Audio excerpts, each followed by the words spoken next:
கண்ணியத்திற்குரிய எல்லாம் வல்ல அல்லாஹு ஜல்ல ஷானஹு தஆலாவின் நல்லடியார்களே, கடந்த 25 ஆண்டுகளாக தமிழகத்திலே நாங்கள் செய்து வருகிற ஏகத்துவ பிரச்சாரம் மக்கள் மத்தியிலே மகத்தான எழுச்சியையும் சிந்தனை புரட்சியையும் ஏற்படுத்தி இருப்பதை கண்டு சகிக்க முடியாத சிலர் இந்த பிரச்சாரத்தை மக்கள் மத்தியிலே செல்ல விடாமல் தடுக்க வேண்டும் என்ற எண்ணம் கொண்ட சிலர் நாங்கள் சொல்லாதவற்றையெல்லாம் நாங்கள் சொல்வதாக தப்பு பிரச்சாரம் செய்கிற காரணத்தினாலும் நாங்கள் சொல்லக்கூடியதற்கு தவறான வியாக்கியானம் கொடுத்து மக்களை திசை திருப்புகிற காரணத்தினாலும்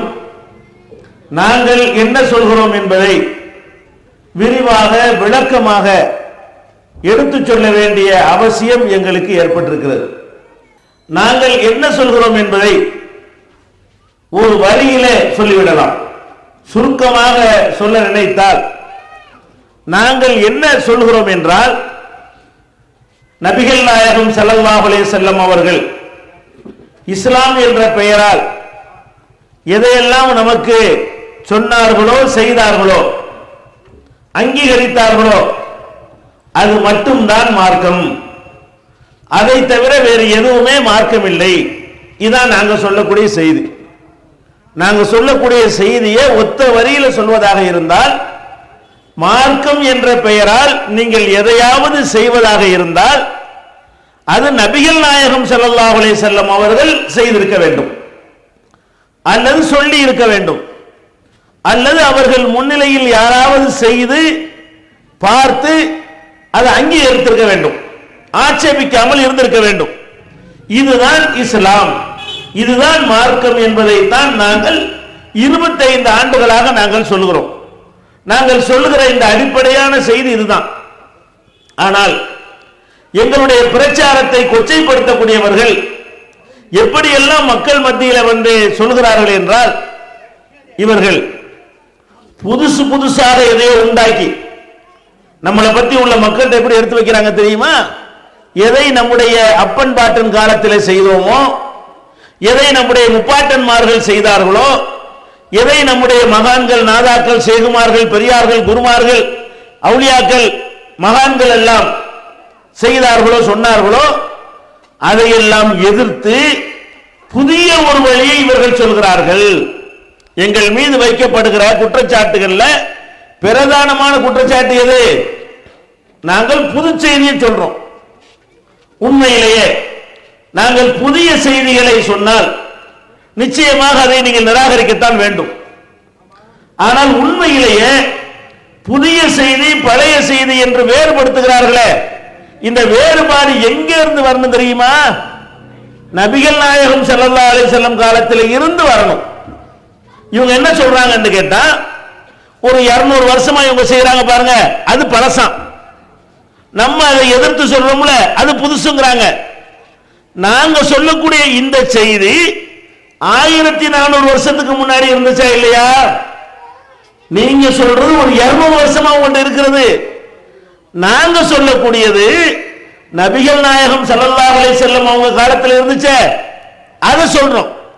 அப்ப பழைய செய்தி என்றால் 1400 வருஷத்துக்கு முன்னாடி உள்ளது பழைய செய்தியா, 200 வருஷத்துக்கு முன்னாடி உள்ளது பழைய செய்தியா?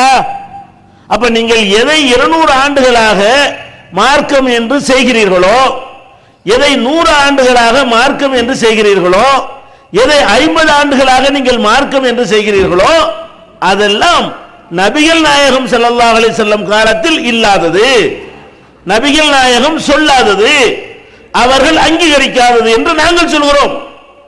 யார் பழைய செய்தி சொல்றாங்க? இப்ப நான் கேட்கிறேன், இந்த சமுதாயத்தில் இறந்து போனவர்களுக்காக தர்கா கட்டுகிற வழக்கம் இருக்கிறது.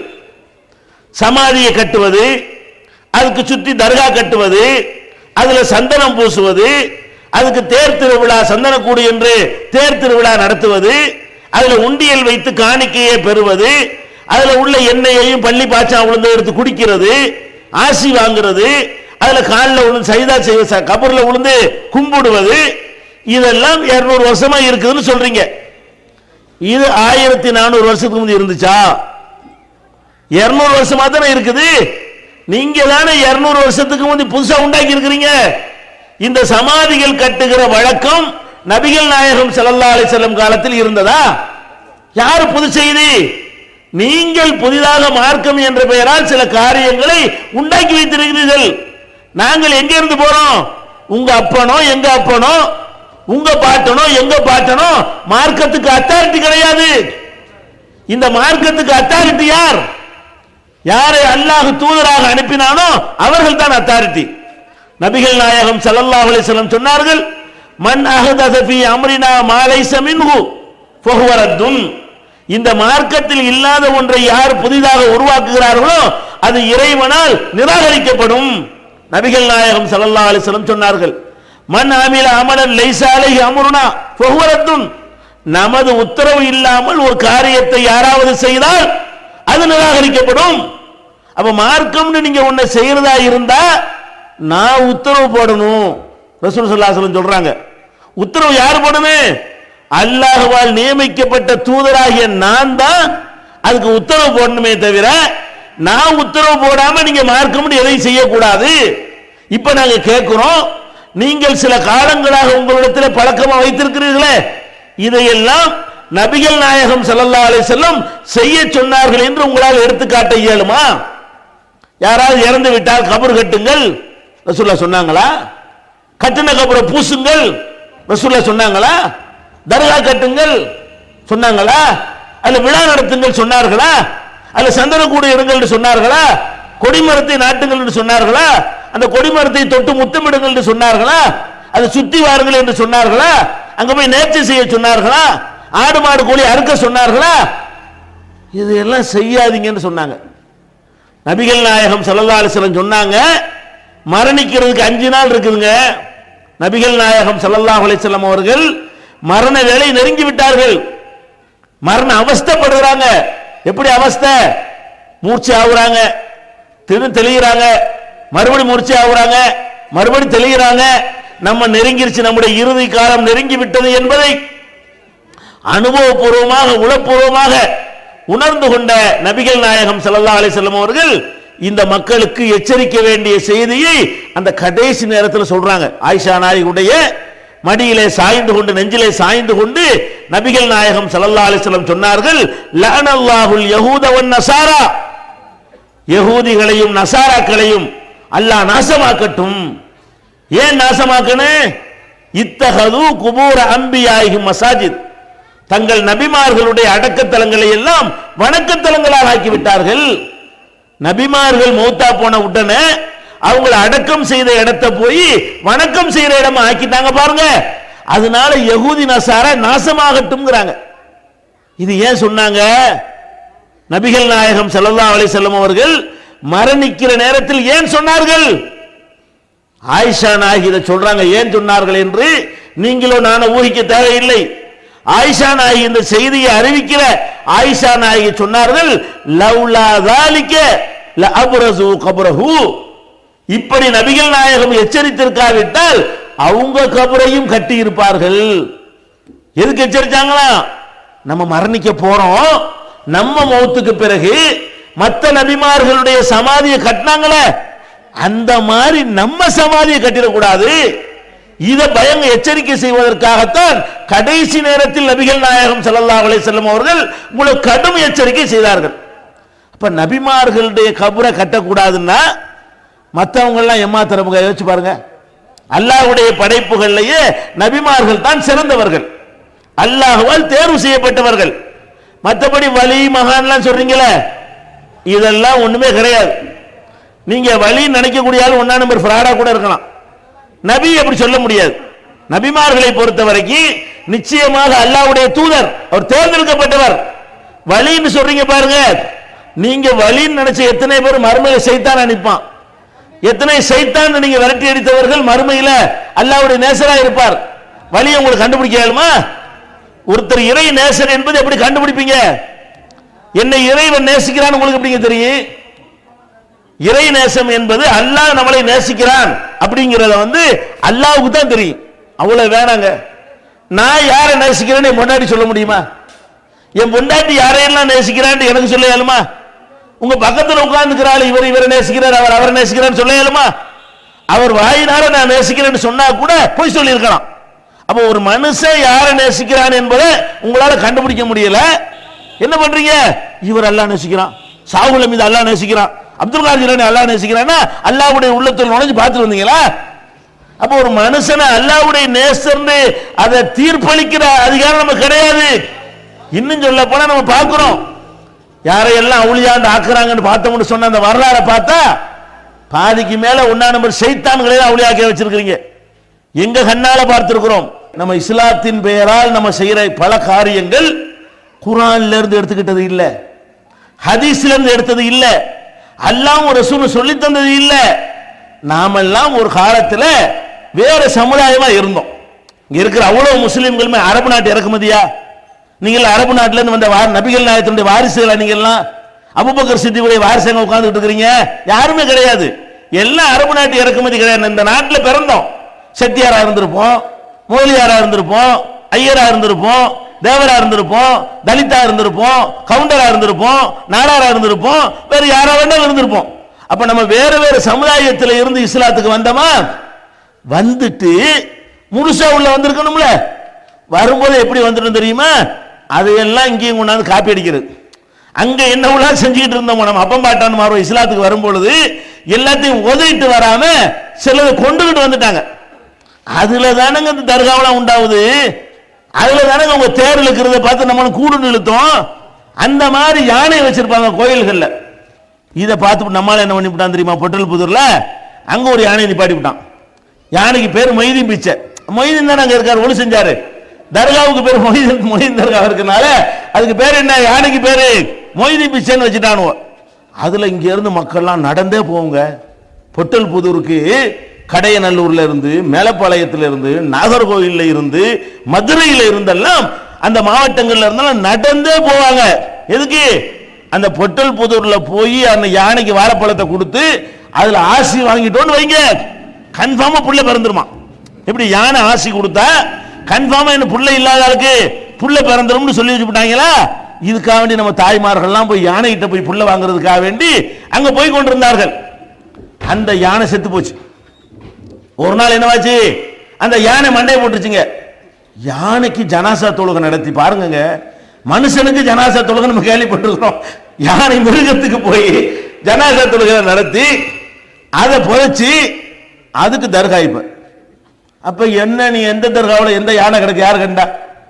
விளங்குதா உங்களுக்கு? நம்ம அப்பம் பாட்டன் மாறு காலத்தில் நடக்கல. இது நம்ம கண்ணு முன்னாடி நடந்தது. 86 87 நடந்தது. நம்ம கண்ணால் நாம் பார்த்து கொண்டிருக்க ஒரு மிருகத்திற்கு தர்கா கட்டப்படுகிறது. அல்லாஹ்வுடைய படைப்புகள்ல மனிதன் சிறந்தவன். ஆனால் ஒரு மிருகத்தை அல்லாஹ்விட மேலோங்க செய்து அதுக்கு அதை செத்த பிறகு தர்கா கட்டுகிறார்கள் என்று சொன்னால் இப்ப எப்படி இந்த தர்கா இஸ்லாமாக முடியும்? அப்ப நபிகள் நாயகம் ஸல்லல்லாஹு அலைஹி வஸல்லம் அவங்க நபிமார்களுக்கு தர்கா கட்டியவர்களுக்கு சாபம், அல்லாஹ்வுடைய சாபம்னு சொல்லிட்டாங்களே. அந்த சாபத்துக்குரியது நீங்க புனிதம்ங்கிறீங்க. தர்கா இருந்தா புனிதம்ங்கிறீங்க, பரக்கத்துங்கிறீங்க. தர்காவுக்கு பக்கத்தில் வசிக்கிறது பரக்கத்துக்கிறீங்க. தர்கா இருக்கிற ஊருக்கு போய் பார்க்கிறது புனிதம்ங்கிறீங்க, பரக்கத்துக்கிறீங்க. அல்லாஹ்வுடைய லானத்து சாபம் இறங்கி கொண்டிருக்கிறது. எந்த ஊர்ல தர்கா இருக்கிறதோ அந்த ஊர்ல என்ன இறங்குதா? அல்லாஹ்வுடைய சாபம். நபிமார்களுடைய தர்கா இருந்தாலே உள்ள கிடக்கிறது நல்லடியாரு. அப்படி இருந்தும் தர்கா இருக்குமே, ஆனால் அதை மீறி நல்லடியார் உள்ள இறங்கி இருக்கிறாரு, அதை மீறி அந்த இடத்துல லானத்து இறங்குது, அல்லாஹ்வுடைய சாபம் இறங்குது. நபிகள் நாயகம் இறுதி எச்சரிக்கை பண்றாங்க. நம்ம என்ன பண்றோம்? தர்கா கட்டுறோமே, தர்கா கட்டுறோம், வழிபடுறோம், கும்பிடுறோம், நேர்ச்சை பண்றோம், எல்லா விதமான கூத்துக்களையும் செய்து கொண்டிருக்கிறோம். நபிகள் நாயகம் ஸல்லல்லாஹு அலைஹி வஸல்லம் சொன்னார்கள், அல்லாஹும்ம லா தஜல் கபரி வஸனன் யூபத். யா அல்லாஹ், என்னுடைய கபரை ஒரு வணக்கஸ்தலம் ஆக்கிறாத அல்லாஹ். லா தஜாலு கபரி ஈதா, என்னுடைய கபர்ல திருவிழா நடத்திராதீங்க மக்களுக்கு சொன்னாங்க. மக்களுக்கு எச்சரிக்கை பண்றாங்க, என் கபர்ல விழா நடத்தாதீங்க, திருவிழா நடத்தாதீங்கிறாங்க, வழிபாடு செய்யாதீங்கிறாங்க. நம்ம என்ன பண்றோம்? நபிகள் நாயகத்தினுடைய கால் தூசு பெறாதவர்களுக்கெல்லாம் தர்காவை கட்டி சந்தன கூடு நடத்தி விழா நடத்தி கொண்டிருக்கிறோம். இப்ப எது புதுசு எது பழசு? நாங்க சொல்ற புது கொள்கையா? நீங்கள் தர்கா உண்டாக்குறீங்களா அது புதுசா? பழசு எது? தர்கா கூடாது என்பது பழசு, தர்கா இருக்க கூடாது என்பது பழசு. அதான் நபிகள் நாயகம் சொன்னது. அப்ப 1400 வருஷத்துக்கு முந்தி இருந்த பழமையை நோக்கி உங்களை நாங்கள் கூப்பிடுகிறோமே தவிர நவீன மார்க்கத்தை நாங்கள் சொல்லவில்லை, புதிய கொள்கையை சொல்லவில்லை. பழமைக்கு தான் உங்களை நாங்கள் கூப்பிட்டுக் கொண்டிருக்கிறோம். நாங்கள் உங்களை அழைப்பது உண்மையான பழமையான தூய்மையான அல்லாஹ்வுடைய கொள்கை இருக்க அதன்பால் அழைத்துக் கொண்டிருக்கிறோம். இன்னும் சொல்ல போனால் சரியான மார்க்கம் என்ன தெரியுமா? இருந்தா கூட கபரை இடிக்கணுங்க. நம்ம எல்லாரும் அந்த திருந்திட்டோன்னு சொன்னா ஒட்டுமொத்த கருத்துக்கு வந்துட்டா கபரை காலி பண்ணணும். நபிகள் நாயகம் ஸல்லல்லாஹு அலைஹி வஸல்லம் அவர்கள் மருமகன் அலியை கூப்பிட்டு சொன்னார்கள். என்ன சொன்னாங்க? லா ததா அலல் அர்தி கப்ர முஸ்ரிஃபன் இல்லா சவைத்தஹு. இந்த மதீனாவில் உயரமாக இருக்கிற எல்லா கபரையும் தரமட்டமாக்கிட்டு வா. ஒரு கபரை கூட தரமட்டமாக்காம விடாதே. இது புதுசா? இது நாங்களா உண்டாக்கி சொல்றோமா? நீங்க 1000 வருஷமா எந்த நூலை இந்த உலமாக்கள் பாதுகாத்து வைத்திருக்கிறார்களோ அந்த சஹீஹ் முஸ்லிம்ல தான் இந்த செய்தி பதிவு செய்யப்பட்டிருக்கிறது. இல்லைன்னு சொல்ல முடியுமா? நீங்க நேற்று எழுதின கிதாபுல இது இருக்குது. 1000 ஆண்டுகளாக எதை இந்த உலமாக்கள் மதரசாவிலே படிக்கிறார்களோ படித்துக் கொடுக்கிறார்களோ பாதுகாத்து வைத்திருக்கிறார்களோ அந்த சஹீஹ் முஸ்லிம் என்ற நூலில் தான் நபிகள் நாயகம் ஸல்லல்லாஹு அலைஹி வஸல்லம் அவர்கள் சொன்னது பதிவு செய்யப்பட்டிருக்கிறது. அதை எடுத்து காட்டுறோம். புதுசா தெரியுது உங்களுக்கு, கேள்விப்படாம மறைக்கப்பட்ட காரணத்தினால உங்களுக்கு அது புதுசா தெரியுதே தவிர நாங்கள் புது மார்க்கம் சொல்லல. நல்லா விளங்கிக்கிறங்க. கத்தம் இல்லைங்கிறோம். மூத்தா போனாலும் கத்தம் ஓதுறீங்களா? 3ஆம் பாத்தியா 7ஆம் பாத்தியா 40ஆம் பாத்தியா ஓதுறீங்களா? அது இல்லைங்கிறீங்க. இல்லைங்கிறோம். நீங்க ஏன் இருக்குங்கிறீங்க? எங்க அத்தா ஓதுனாரு, எங்க தாத்தா ஓதுனாரு, எங்க அசர்த்து ஓதுனா அதனால இருக்குங்கிறீங்க. நாங்க ஏன் இல்லைங்கிறோம்? ரசூலுல்லாஹ் ஓதல, சஹாபாக்கள் ஓதல, அவங்க காலத்தில் இல்ல அதனால இல்லைங்கிறோம். எது புதுசு எது பழசு? இப்ப ஓதணும்னு சொல்லக்கூடிய நீங்க எதை ஆதாரம் காட்டுறீங்க? குர்ஆன்ல இருந்து காட்டுங்க, நாங்களும் ஓதிட்டு போறோம். நபிகள் நாயகம் ஸல்லல்லாஹு அலைஹி வஸல்லம் ஓதுறாங்கன்னு காட்டுங்க, நாங்களும் ஓதிட்டு போறோம்.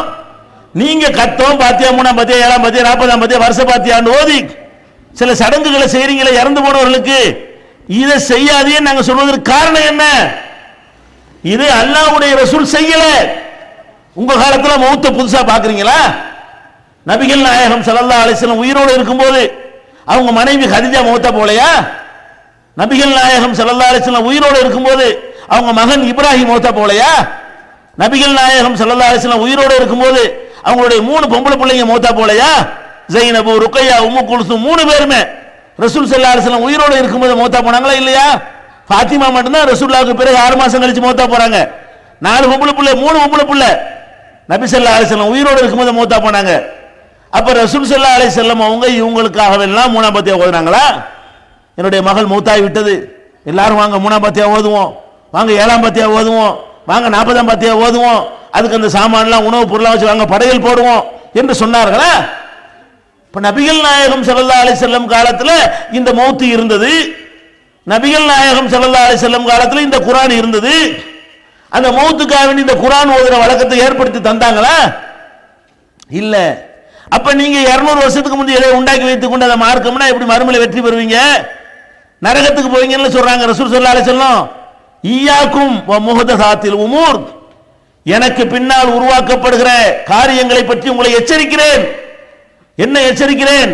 குல்ல முஹதஸத்தின் பிதஆ, எனக்கு பிறகு உண்டாக்கப்பட்ட எல்லா காரியங்களும் அனாச்சாரம். ஒ குல்ல பிதாத்தின் லலாலா, எல்லா அனாச்சாரமும் வழிகேடு. ஒ குல்ல லலாலத்தின் பின்னார், எல்லா வழிகேடும் உங்களை நரகத்தில் சேர்க்கும். ஒரு காரியத்தை மார்க்கம்னு செய்யறதா இருந்தா இதை ரசூலுல்லாஹ் செஞ்சாங்களான்னு பார்க்கணும். செஞ்சா நம்மளும் செய்யணும். ரசூலுல்லாஹ் செய்யலைன்னா அது நல்லதுங்கிற மாதிரி இருந்தாலும் சரி, நீங்க செஞ்சா நரகம் தான் கிடைக்கும். எல்லா அனாச்சாரங்களும் வழிகேடுன்ட்டாங்க. அப்ப எனக்கு பிறகு வேற ஒருத்தன் உண்டாக்கி உங்களுக்கு மார்க்கம்னு சொன்னால் அதை ஏத்துக்கிறாதீங்க. இதானுங்க அடிப்படை. அப்ப இந்த கத்தம் பாத்தியாவெல்லாம் எது யாரு புதுசு யாரு பழசு? இப்ப இந்த உலமாக்கள் எங்கள் மீது பழிச்சு முத்துறாங்கள புது மார்க்கம்னு. எது புது மார்க்கம்? நீங்களா இதை புதுசா உண்டாக்குனீங்களா நாங்க உண்டாக்கணுமா? வருமானத்துக்கு உண்டாக்குனீங்க. எதுக்கு உண்டாக்குனீங்க? பிற மதத்தை பார்க்குறீங்க. அவர்கள் யாராவது இறந்து விட்டார்களே ஆனால் திதி செய்வார்கள், தவசம் செய்வார்கள். அவங்க சில உணவுப் பொருட்களை படையில் வைத்து அதை இறந்தவருக்காக வேண்டி அதை அனுப்பி வைப்பார்கள். அது மாதிரி அந்த ஐயரை அழைத்து வந்து அவருக்கு காணிக்கை கொடுப்பார்கள், அவரை வச்சு சில பூஜைகளை செய்வார்கள். அதை பார்த்து காப்பி அடிச்சு என்ன பண்ணிட்டீங்க, நம்மளும் இப்படி பண்ணா தேவையில்லையே, அங்கிருந்து எடுத்துக்கிட்டீங்களா அல்லாஹ்வுடைய ரசூல்கிட்ட எடுத்தீங்களா? இதெல்லாம் இறந்து போனவர்களுக்கு என்ன செய்யணும்னு ரசூல்லா சொன்னாங்க, அதை செஞ்சீங்களா? நாங்க என்ன கேட்கிறோம், ஒரு ஆள் இறந்து போயிட்டாருன்னு சொன்னா அவருக்கு செய்ய வேண்டிய காரியங்கள் இருக்கிறது, அது இது இல்ல, எது இல்ல, 3-7 பாத்தியா இல்ல, 40 பாத்தியா இல்ல, வருஷ பாத்தியா இல்ல, செத்த அன்னைக்கு இறக்கம் இல்லாம சோத்தாக்கி போட்டு திங்கிறீங்களே, இது இல்ல. நபிகள் நாயகம் ஸல்லல்லாஹு அலைஹி வஸல்லம் அவங்களுடைய தம்பி ஜாஃபர் ரலியல்லாஹு அன்ஹு அவர்கள் ஒரு போர்ல கொல்லப்பட்டுறாங்க. அபூ தாலிபுடைய மகன், அலியுடைய தம்பி, சின்னப்ப மகன். அப்ப ஜாஃபர் இப்னு அபீ தாலிப் கொல்லப்பட்ட செய்தியை ரசூல் ஸல்லல்லாஹு அலைஹி வஸல்லம் வந்து அந்த குடும்பத்தாருக்கு சொல்றாங்க. சொல்லும்போது மக்கள்கிட்ட சொன்னாங்க, இஸ்னவு லி ஆலி ஜாஃபர் தஆமன், ஜாஃபருடைய குடும்பம், ஜாஃபர் இறந்து போயிட்டார், அவருடைய குடும்பத்தாரெல்லாம் கவலையில் இருக்கிறாங்க, அதனால அக்கம் பக்கத்தில் உள்ள நீங்க அவங்களுக்காக உணவு தயாரித்து கொடுங்கள். யார் உணவு தயாரிக்கணும்? ஒரு ஆள் மௌத்தாயிட்டாங்கன்னா இஸ்லாமிய சுன்னத்து என்ன, ஒரு வீட்டில் மௌத்து ஏற்பட்டால் அங்க போய் மேய்கிறது இஸ்லாமிய சுன்னத்து இல்ல, அங்க போய் திங்கிறது இஸ்லாமிய சுன்னத்து இல்ல. இஸ்லாம் சொல்லி தந்த சுன்னத்து எது? அந்த மக்கள் கவலையில் இருக்கிறாங்கல்ல, நீங்க சாப்பாடை எடுத்துட்டு போகணும். கவலைப்படாதீங்கம்மா, யாருக்கு மௌத்து வரல, எல்லாரும் போகத்தான் செய்யறாங்க அப்படின்னு சொல்லி வீட்டில இருந்து சோத்தையோ பிரியாணியோ பண்ணையோ வாழைப்பழத்தையோ பிஸ்கட்டையோ வாங்கிட்டு போய் பாலையோ டீயை போட்டு எடுத்துட்டு போய் நீங்க சாப்பிடுங்கன்னு சொல்லுவது நபிகள் நாயகம் ஸல்லல்லாஹு அலைஹி வஸல்லம் காட்டி தந்த முறை.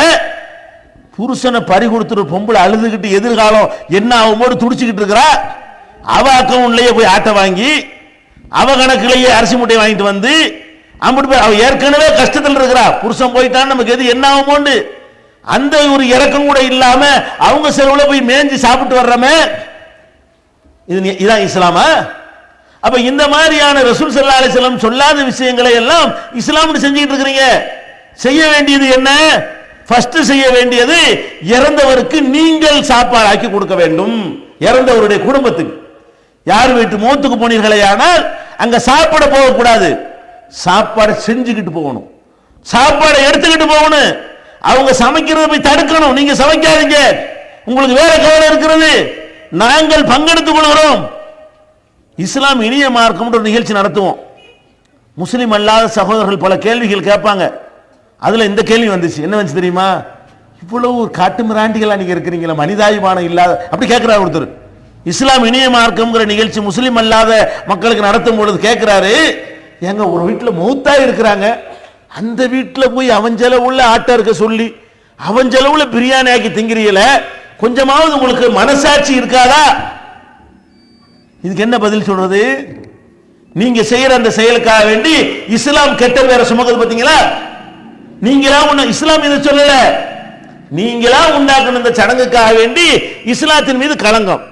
அப்ப நம்ம இஸ்லாம் இதை சொல்லலங்க, காட்டு மிராண்டி பேர் செய்யறாங்கன்னு சொல்லி அப்படித்தான் பதில் சொல்ல வேண்டிய நிலைக்கு தள்ளப்பட்டோம்.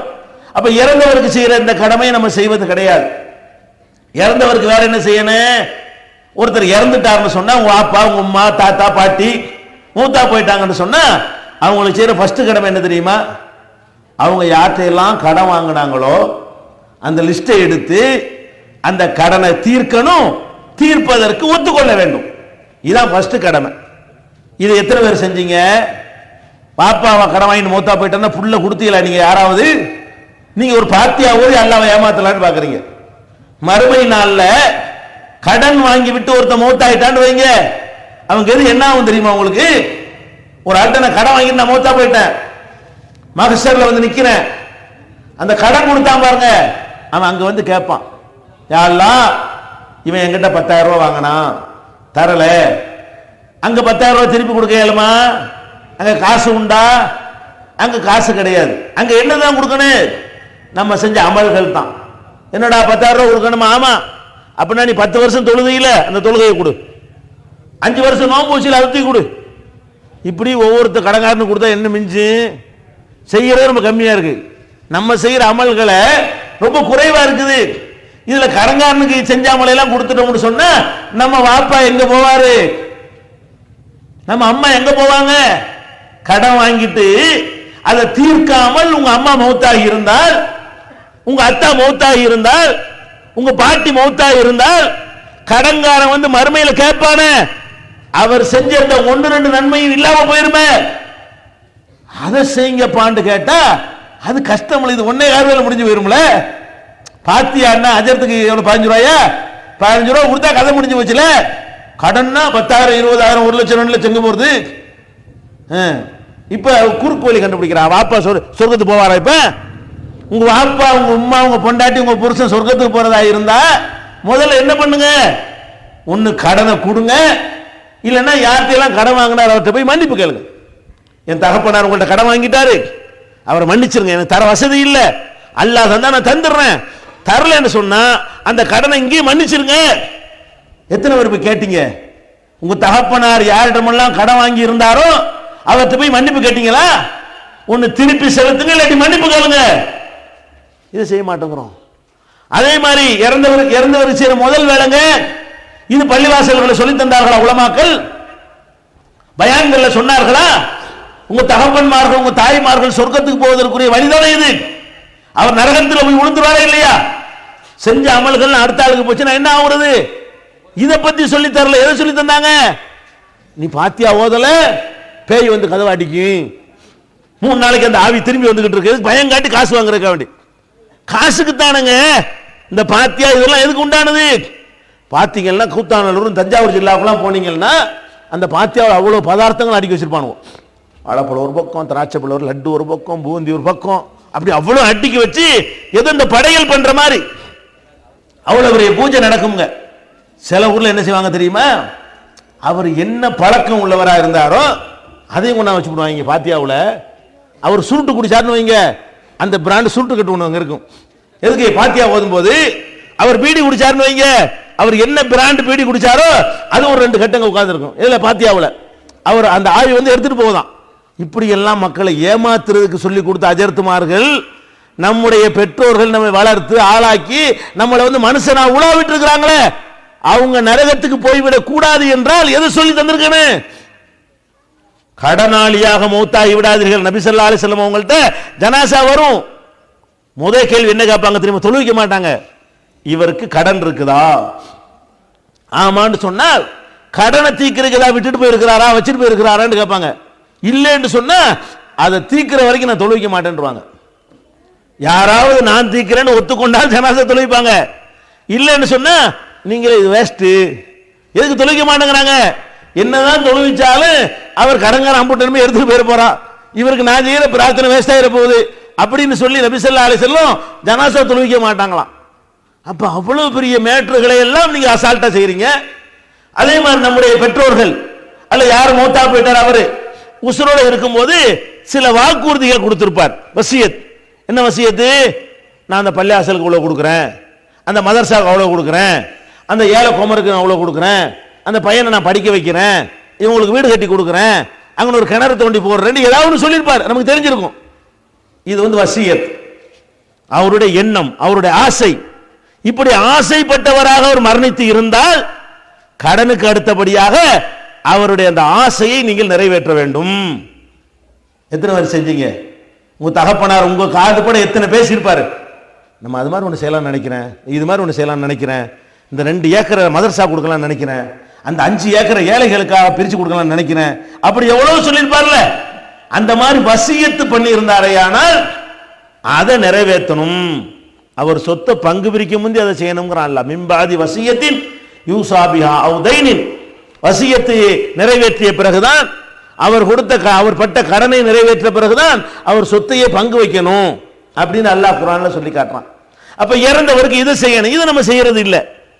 இதெல்லாம் பழசு, இது புதுசு. எது புதுசு? நாங்க சொல்றது புதுசு இல்ல, இந்த கட்டம் பாத்தியாவெல்லாம் புதுசு, இது பழசு. நபிகள் நாயகம் ஸல்லல்லாஹு அலைஹி வஸல்லம் உண்டாக்கின பழைய மார்க்கத்தில் உள்ளது எது? இறந்தவருக்கு செய்யற இந்த மாதிரி காரியம். அதே மாதிரி ஒருத்தர் மௌத்தாவரா, அவர் ஹஜ்ஜி கடமையா இருக்கிறது. எங்க தகப்பனாருக்கோ எங்க தாயாருக்கோ மனைவிக்கோ கணவனுக்கோ அண்ணனுக்கோ ஹஜ்ஜி கடமையா இருக்கு, போகணும் நினைச்சுக்கிட்டே இருந்தாரு, மௌத்தா போயிட்டார். ஹஜ்ஜி கடமையா இருந்து மௌத்தாயிட்டார். இப்படி மௌத்தாகி விட்டாரையானால் அவருக்காக மற்றவங்க ஹஜ்ஜி செய்யணும், வாரிசுகள் செய்யணும். அதுக்கான பிச்சைக்காரனுக்கெல்லாம் செய்யக்கூடாது. அவர் வாழும்போது சோத்துக்கள் ஆற்றி அடிச்சு மௌத்தா போயிட்டாரு. அவருக்காக நீங்க செய்யக்கூடாது. ஏன்? அவர் கடமை ஆவல. என் தகப்பனார் நல்ல வசதியா இருந்தாரு, நல்ல திடகாத்திரமா இருந்தாரு, அவர் மீது ஹஜ்ஜு கடமையா இருந்துச்சு, இந்தா போவோம் அந்தா போவோம்னு சொல்லிட்டே இருந்தாரு, புட்டுன்னு போய் சேர்ந்துட்டாரு. இப்ப என்னவாயிரு? அவருக்கு ஹஜ்ஜு கடமையா இருந்த காரணத்தினால் அதை செய்யாமல் மரணித்து இருந்தால் அவருக்காக அவருடைய வாரிசுகள் ஹஜ்ஜு செய்ய வேண்டும். இது ரசூலுல்லாஹ் வழிகாட்டி இருக்கிறாங்க. ஒருத்தர் ஒரு அம்மா கேட்கிறாங்க, அல்லாஹ்வுடைய தூதரே, என்னுடைய தாயார் ஹஜ்ஜு செய்வதாக நேர்ச்சை செய்திருந்தார், அதை செய்யாமலே மரணித்து விட்டார், அவருக்காக நான் ஹஜ்ஜு செய்தால் செல்லுமா? செல்லும், போ. நபிகள் நாயகம் ஸல்லல்லாஹு அலைஹி வஸல்லம் அவர்கள் அதை அனுமதிக்கிறாங்க. அதே மாதிரி ஒருத்தர் மௌத்தா போறவர் சில நோன்புகள் விட்டிருக்கிறார். பிரயாணத்தினால அல்லது நோயினால ரமலான்ல உள்ள சில நோன்புகளை நம்ம பின்னாடி வைக்கலாம்னு விட்டுருப்போம். அல்லது பெண்களாக இருந்தால் அவங்க மாதவிடாய் மாதிரி காரணத்தினால, அல்ல குழந்தைக்கு பால் ஊற்றுறதுனால, பிரசவிக்கிற கர்ப்பமான நிறை மாதமா இருக்கிற காரணத்தினால அவங்க சில நோன்புகளை பின்னாடி வைக்கலாம்னு விட்டுருப்பாங்க. அப்படி மௌத்தா போயிட்டாங்க. இப்ப 20 நோன்பு தலையில கிடக்குது, 15 நோன்பு வைக்கணும், அல்ல 2 வருஷத்துக்கு நோன்பு இருக்கிறது. நோன்பு கடமையான நிலையில மரணித்து விட்டார்களே, ஆனால் வாரிசு நோன்பு வைக்கணும். நபிகள் நாயகம் ஸல்லல்லாஹு அலைஹி வஸல்லம் சொன்னாங்க, மன் மாத்த அலைஹி ஸௌமுன் மாத்த அன்ஹு வலியு சாம அன்ஹு வலியு. யார் ஒருத்தன் நோன்பை விட்டுட்டு மரணித்து விட்டானோ அவனுடைய பொறுப்புதாரர்கள் அந்த நோன்பை வைக்கணும். எத்தனை பேர் நோன்பு வச்சீங்க? அது கஷ்டம்ல. அசரத்துக்கு 25 ரூபா கொடுத்துரு லேசு, 20 நோன்பு வைக்கிறது கஷ்டம்ல, அதனால வைக்கிறது குறுக்கு வழி எல்லாமே.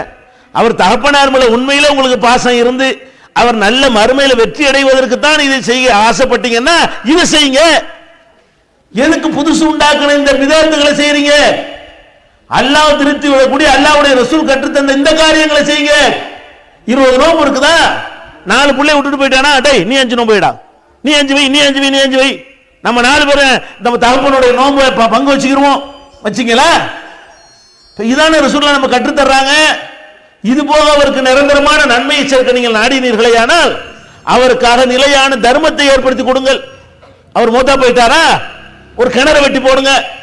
கிணறு வெட்டும் போது மனசுல ஒரு எண்ணத்தை வைங்க. என்ன எண்ணம்?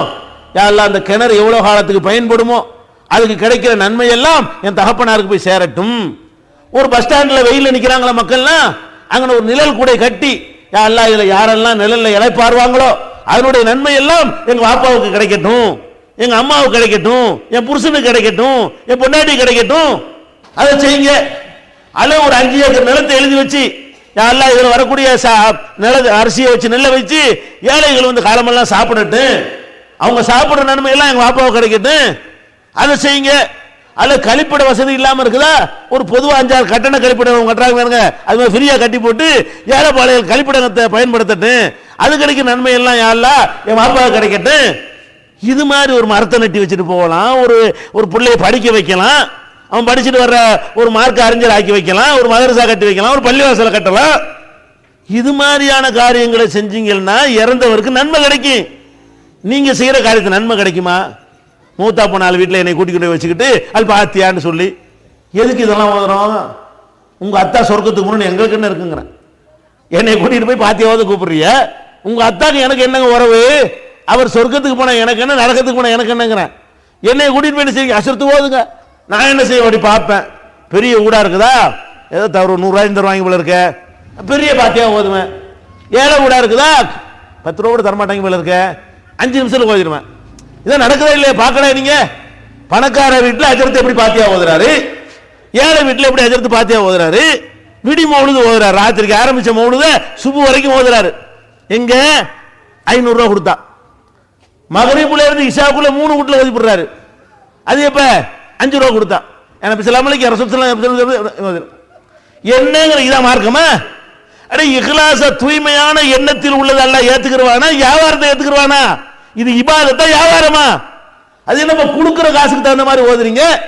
10 ரூபாய்க்கு ஒரு மௌலூத் ஓதுறீங்க, 50 ரூபாய்க்கு ஒன்று ஓதுறீங்க, 100 ரூபாய்க்கு ஒன்று ஓதுறீங்க. பாத்தியம் அப்படிதான் இருக்கிறது. பணக்காரனுக்கு ஒரு பாத்தியா, ஏழைக்கு ஒரு பாத்தியா, இது என்னமா தூய்மையான எண்ணம் இருக்குதா? இன்னும் சொல்றேன், நாங்கள் உருவாக்கப்பட்டதே இப்படித்தான்.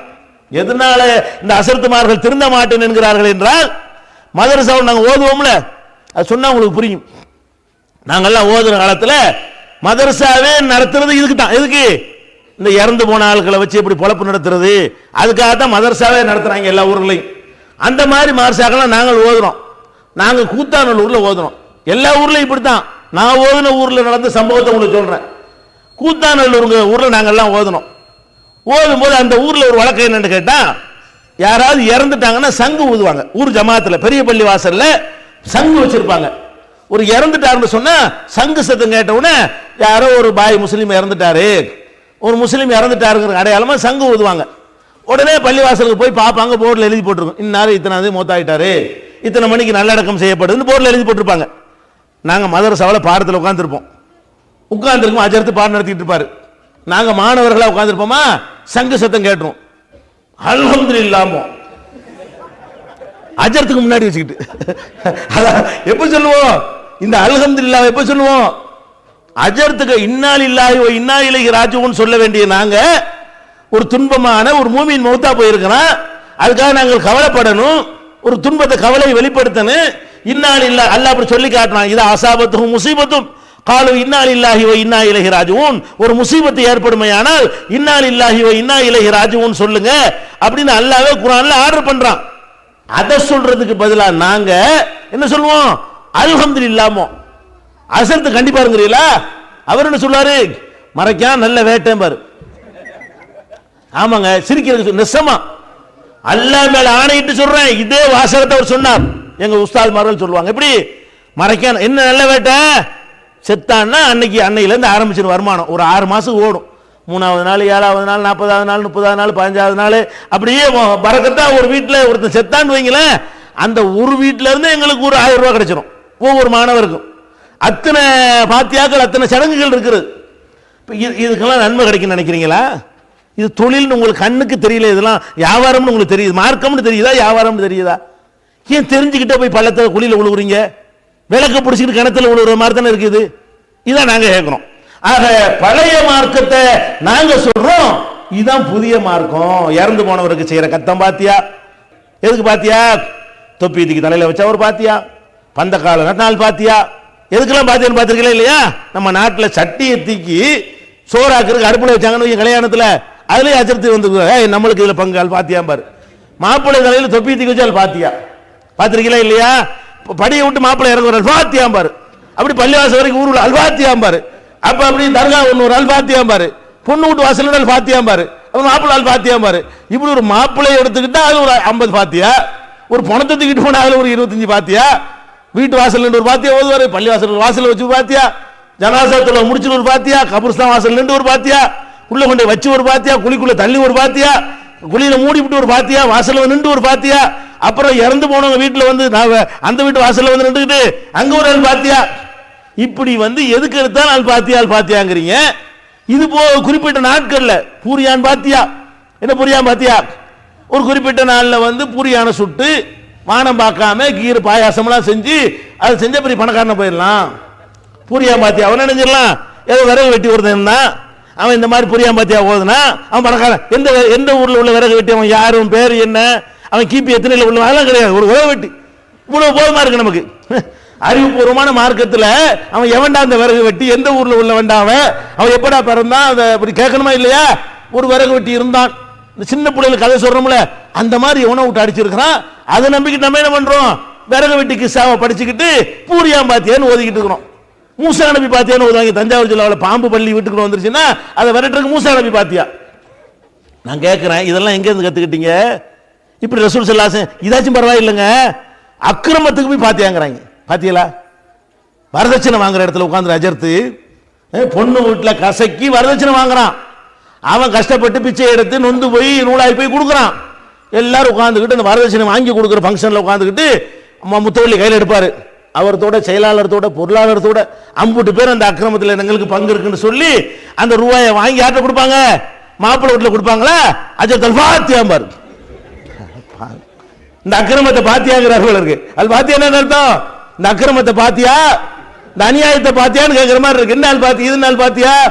பெண் வீட்டாட்ட வாங்கலாமாடா? மார்க்க வந்து பெண்களுக்கு கொடுக்க சொல்லுது. ஆத்துன் நிசா சதுகாத்திகின் நிகழா, பெண்களுக்கு மகத்தொகை கொடுங்கள் அப்படி சொல்லக்கூடிய ஒரு மார்க்கம். சோத்து செலவு கூட பெண் தலையில கட்டாம மாப்பிள்ளை தான் கல்யாணம் இருந்து கொடுக்கணும்னு சொல்லக்கூடிய மார்க்கம். இந்த மார்க்கத்தில் நீ என்ன பண்ற? ஒரு பெண்ணை பெத்த காரணத்துக்காக வேண்டி அவட்ட ரொக்கமா வாங்குற, நகையா வாங்குற, காரா வாங்குற, வீடா வாங்குற, பங்களா வாங்குற, வேலையை வாங்குற, தொழிலா வாங்குற, தவணையா வர வாங்கிக்கிற. இது 10வது கல்யாணத்துக்கு முன்னாடி வர வாங்குற, பின்னாடி வர வாங்குற, நிச்சயதார்த்தம் வாங்குற, அப்புறம் புள்ள பேருக்குன்னு வாங்குற, புள்ள பெத்த அதுக்கு வாங்குற, வளகாப்புண்டு வாங்குற. எத்தனை வகையா நீங்கள் சுரண்டுகிறீர்கள். இவ்வளவுக்கும் யார் சாட்சி? மார்க்க அறிஞர்களுக்கு சாட்சி இல்லையா? அவங்க பங்கு வகிக்கலையா? இதை கண்டித்தார்களா? இது மாதிரியான கல்யாணத்தில் கலந்து கொள்ள மாட்டோம்னு சொன்னார்களா? இதுதானங்க நாங்க விவகாரமே இதானுங்க. என்னமோ நீங்க நினைச்சுக்கிட்டு இருக்கீங்க தௌஹீத் ஜமாத்னா விரல ஆட்டுவாங்க, தொப்பி போடக்கூடாது, அதான் தௌஹீத் ஜமாத்து. அதெல்லாம் நாங்கள் செய்கிற லட்சோபலட்சம் காரியங்கள் ஒரு சின்ன வேலை. தௌஹீத் ஜமாத் வேலை என்ன? வரதட்சணை இல்லாத திருமணங்களை தமிழகத்தில் ஆயிரக்கணக்கில் நடத்தியிருக்கிறோம். லட்சக்கணக்கான ரூபாய்க்கு ஆசைப்படக்கூடிய மனிதன் வேணாம்னு தூக்கி எறிகிறான். தாயை பகச்சு, தகப்பனை பகச்சு, ஊரை பகச்சு கொண்டு நான் வாங்க மாட்டேன். அல்லாஹ்வும் ரசூலும் கொடுக்க சொல்லி இருக்கிறார்கள். நான் கொடுத்து தான் திருமணம் முடிப்பேனே தவிர பெண் வீட்டில் வாங்க மாட்டேன் உறுதிமொழி எடுத்திருக்கான அந்த இளைஞர்கள் தௌஹீத் ஜமாத்தால் உருவாக்கப்பட்டிருக்கிறார்கள். ஏற்கனவே அறியாமை காலத்தில் வாங்கின வரதட்சணை அதை திருப்பி கொடுக்கிற நிகழ்ச்சிகள் இன்னைக்கு தமிழகத்தில். ஏற்கனவே எங்க அத்தா வாங்கி விட்டார், எங்க அம்மா வாங்கி விட்டார்கள், அதை சபையில் வைத்து என் மாமனார் இடத்திலே நான் திருப்பி கொடுக்கிறேன் என்று எத்தனை பேரை திருப்பி கொடுக்க வைத்திருக்கிறோம். இந்த பணிகளை தௌஹீத் ஜமாத் என்னமோ நினைச்சுக்கிட்டு இருக்கிறீங்க தௌஹீத் ஜமாத்னா வரலாற்று கூட்டம் இல்லை. அது மாத்திரம் இல்லை, இந்த பெருநாள் தினத்திலே சந்தோஷமாக ஏழை மக்கள் கொண்டாடக்கூடிய அந்த ஃபித்ரா என்ற தர்மத்தை கூட முறைப்படி இந்த சமுதாயம் செய்து வந்ததா? ஏழைகள் பெருநாள் அன்னைக்குங்க எல்லாரும் சந்தோஷமா இருக்கணும். நம்ம எப்படி சந்தோஷமா இருக்கிறோமோ அந்த மாதிரி இருக்கணுங்கிறதுக்காக ரசூல் ஸல்லல்லாஹு அலைஹி வஸல்லம் அவர்கள் ஃபித்ரான்னு ஒரு தர்மத்தை கடமையாக்குனாங்க. வீட்டுக்கு வீடு ஒவ்வொரு தலைக்கு தலை அதை கலெக்ஷன் பண்ணி ஏழை பாளையலுக்கு கொடுக்கணும். யாரு கொடுத்தீங்க? தௌஹீத் ஜமாத்துக்கு முன்னாடி இதுக்கு எத்தனை ஊர்ல நடைமுறைப்படுத்துறீங்க? இன்றைக்கு தௌஹீத் ஜமாத்துடைய எழுச்சிக்கு பிறகு என்ன நடந்திருக்கு? ஏழைகள் பெருநாள் அன்னைக்குங்க எல்லாரும் சந்தோஷமா இருக்கணும். நம்ம எப்படி சந்தோஷமா இருக்கிறோமோ அந்த மாதிரி இருக்கணுங்கிறதுக்காக ரசூல் ஸல்லல்லாஹு அலைஹி வஸல்லம் அவர்கள் ஃபித்ரான்னு ஒரு தர்மத்தை கடமையாக்குனாங்க. வீட்டுக்கு வீடு ஒவ்வொரு தலைக்கு தலை அதை கலெக்ஷன் பண்ணி ஏழை பாளையலுக்கு கொடுக்கணும். யாரு கொடுத்தீங்க? தௌஹீத் ஜமாத்துக்கு முன்னாடி இதுக்கு எத்தனை ஊர்ல நடைமுறைப்படுத்துறீங்க? இன்றைக்கு தௌஹீத் ஜமாத்துடைய எழுச்சிக்கு பிறகு என்ன நடந்திருக்கு? 1 கோடி ரூபாய் சென்ற ஆண்டு ஃபித்ராவாக நாங்கள் 1 கோடி ரூபாய் மக்களிடத்திலே நிதியை திரட்டி அந்த மக்களுக்கு அரிசியும் அவருக்கு சேமியாவும் தேங்காயும் எண்ணெயும் ஏலக்காயும் முந்திரி பருப்பும் இறைச்சியும் இறைச்சி வாங்குற காசும் என்னென்ன வெள்ளம் நம்ம வீட்டில் சாப்பிடுவோமோ அந்த மாதிரி ஏழைகள் வீடை தேடி சென்று ஊர் ஊரா கொடுத்தோமே. இந்த மாதிரி பணிகளில் எல்லாம் இதற்கு முந்தி இந்த சமுதாயத்திற்கு வழிகாட்டி கொண்டிருந்தார்களா?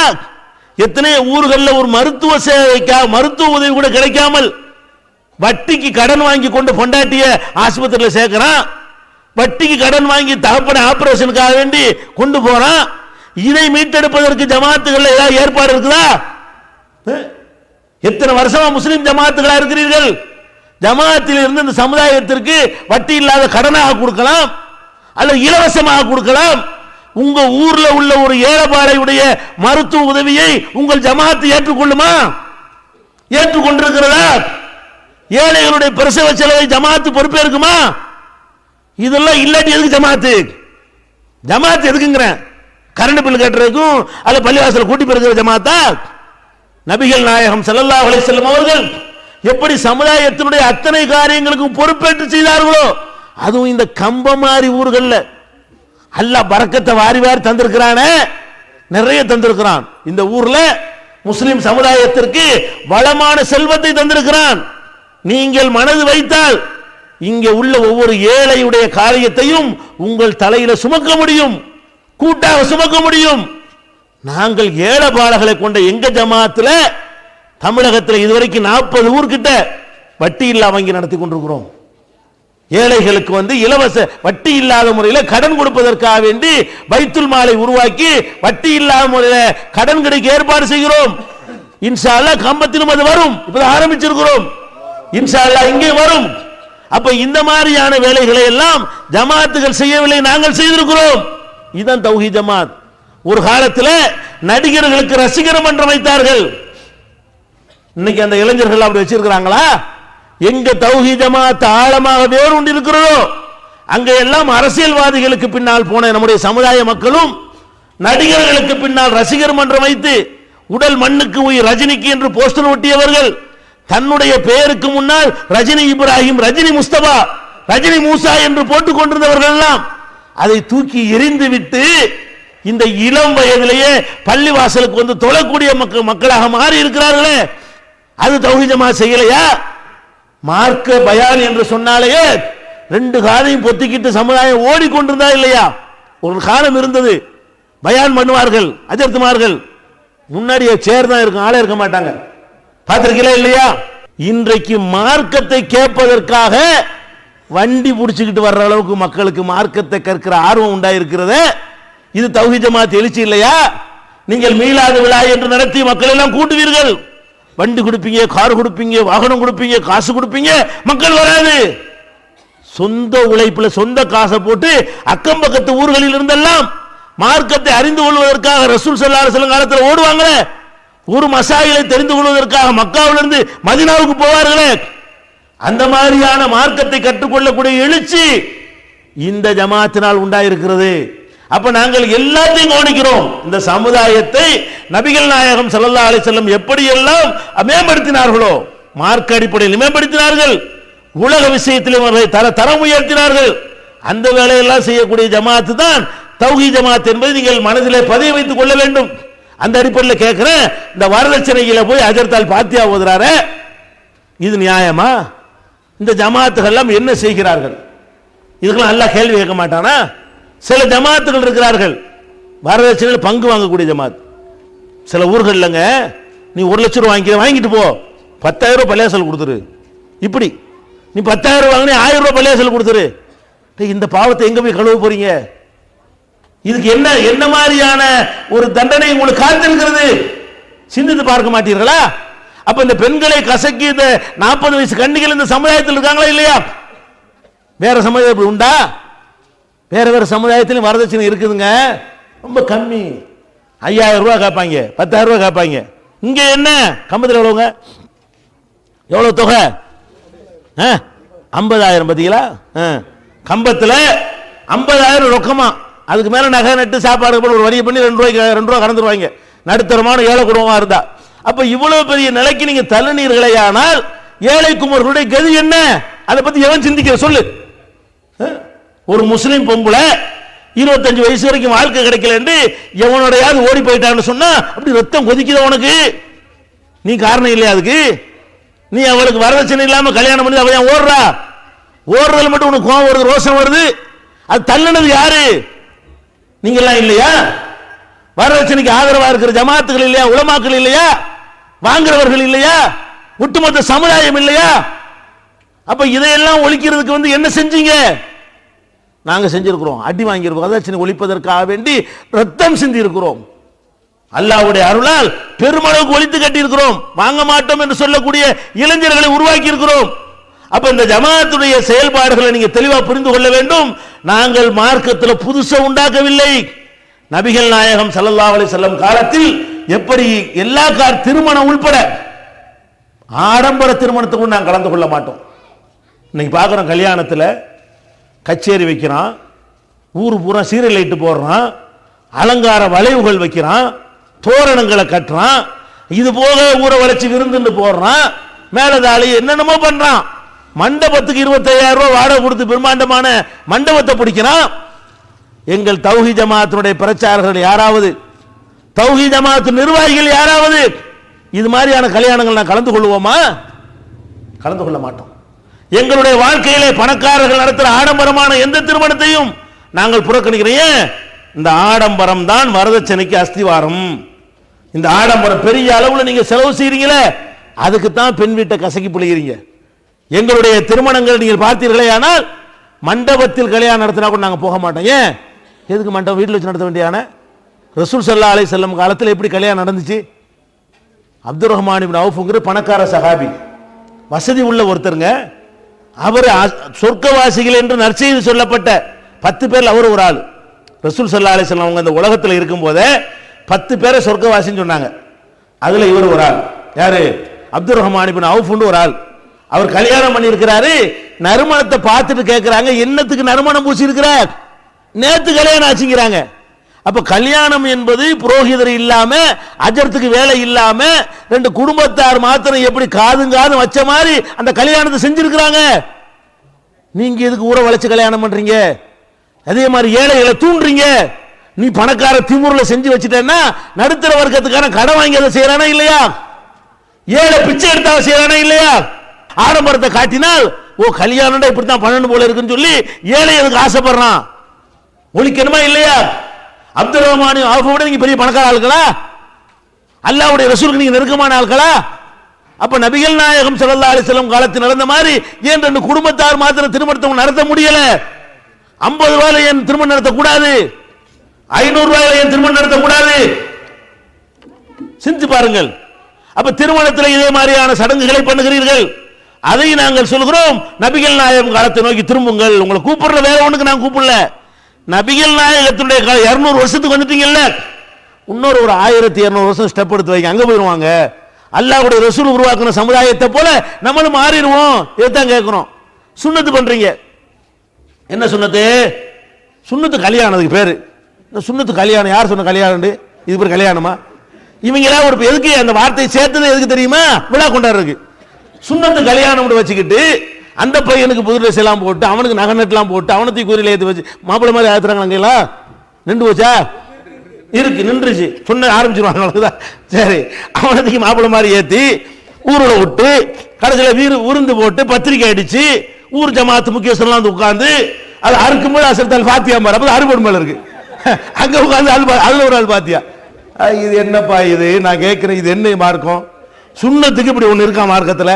எத்தனை ஏழை வீட்டுல சுன்னத்து பண்ண முடியாத மக்கள்லாம் இருக்கிறாங்களே.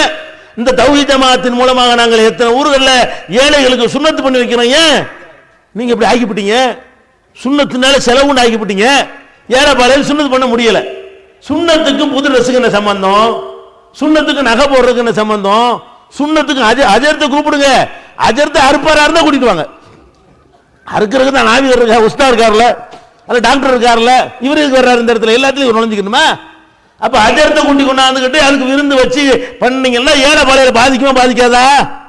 நபிகள் நாயகம் ஸல்லல்லாஹு அலைஹி வஸல்லம் உங்களுக்கு அல்லாஹ் வந்து ஆம்பளை பிள்ளைய கொடுத்தான். அது சின்ன வயசுல போயிடுச்சு, விட்டுருங்க. பேர பிள்ளை இருந்துச்சுல, ஹசன் இருந்தாங்கல்ல, பேரன் ஹுசைன் இருந்தாங்கல்ல. நான் உங்கள்ட்ட கேட்கிறேன், இந்த ஹசனுக்கும் ஹுசைனுக்கும் ரசூல் ஸல்லல்லாஹு அலைஹி வஸல்லம் அவர்கள் எப்ப சுன்னத்து பண்ணாங்கன்னு யாராவது எடுத்து காட்ட முடியுமா? சுன்னத்து பண்ணலன்னு சொல்ல முடியுமா? நிச்சயமா பண்ணியிருப்பாங்க, சுன்னத்து பண்ணியிருப்பாங்க. எப்ப பண்ணாங்கன்னு யாருக்கா காட்ட இயலுமா? காட்டவே இயலாது.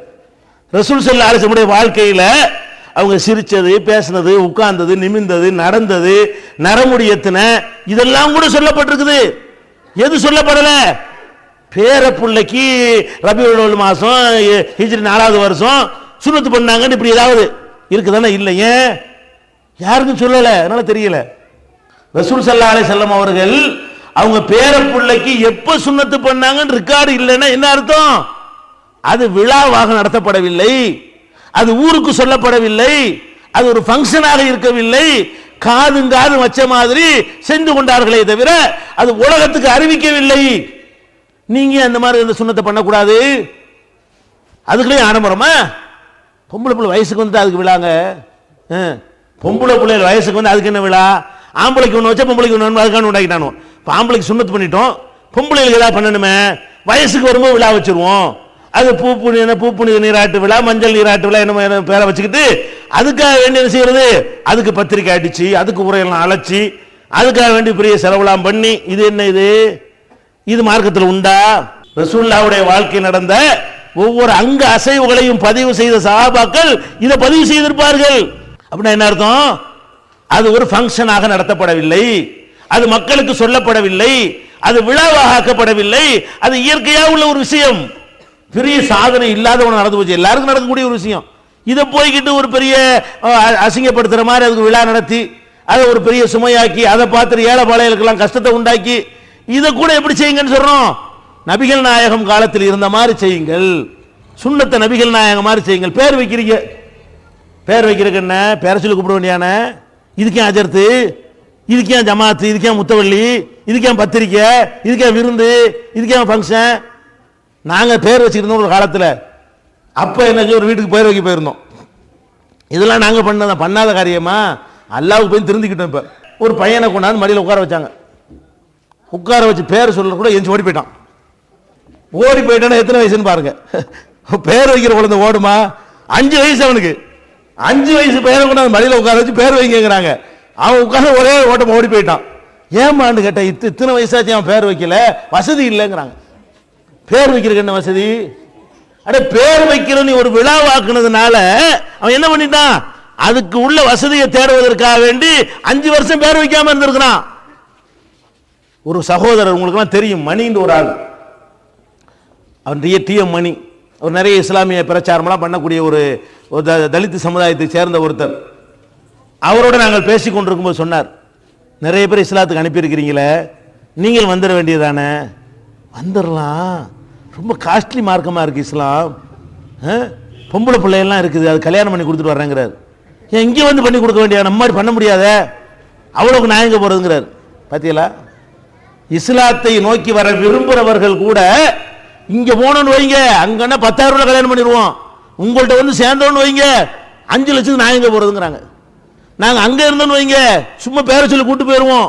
உங்கள்கிட்ட வந்து சேர்ந்தோன்னு வைங்க பேர் வைக்கிறதுக்கு 20,000 ரூபாய் செலவழித்து விட்டு நாங்கள் பண்ணுறது. இப்படி கேட்குற அளவு கேவலப்படுத்திட்டு இருக்கிறீங்களே. எது புதுசு எது பழசு விளங்குதா உங்களுக்கு?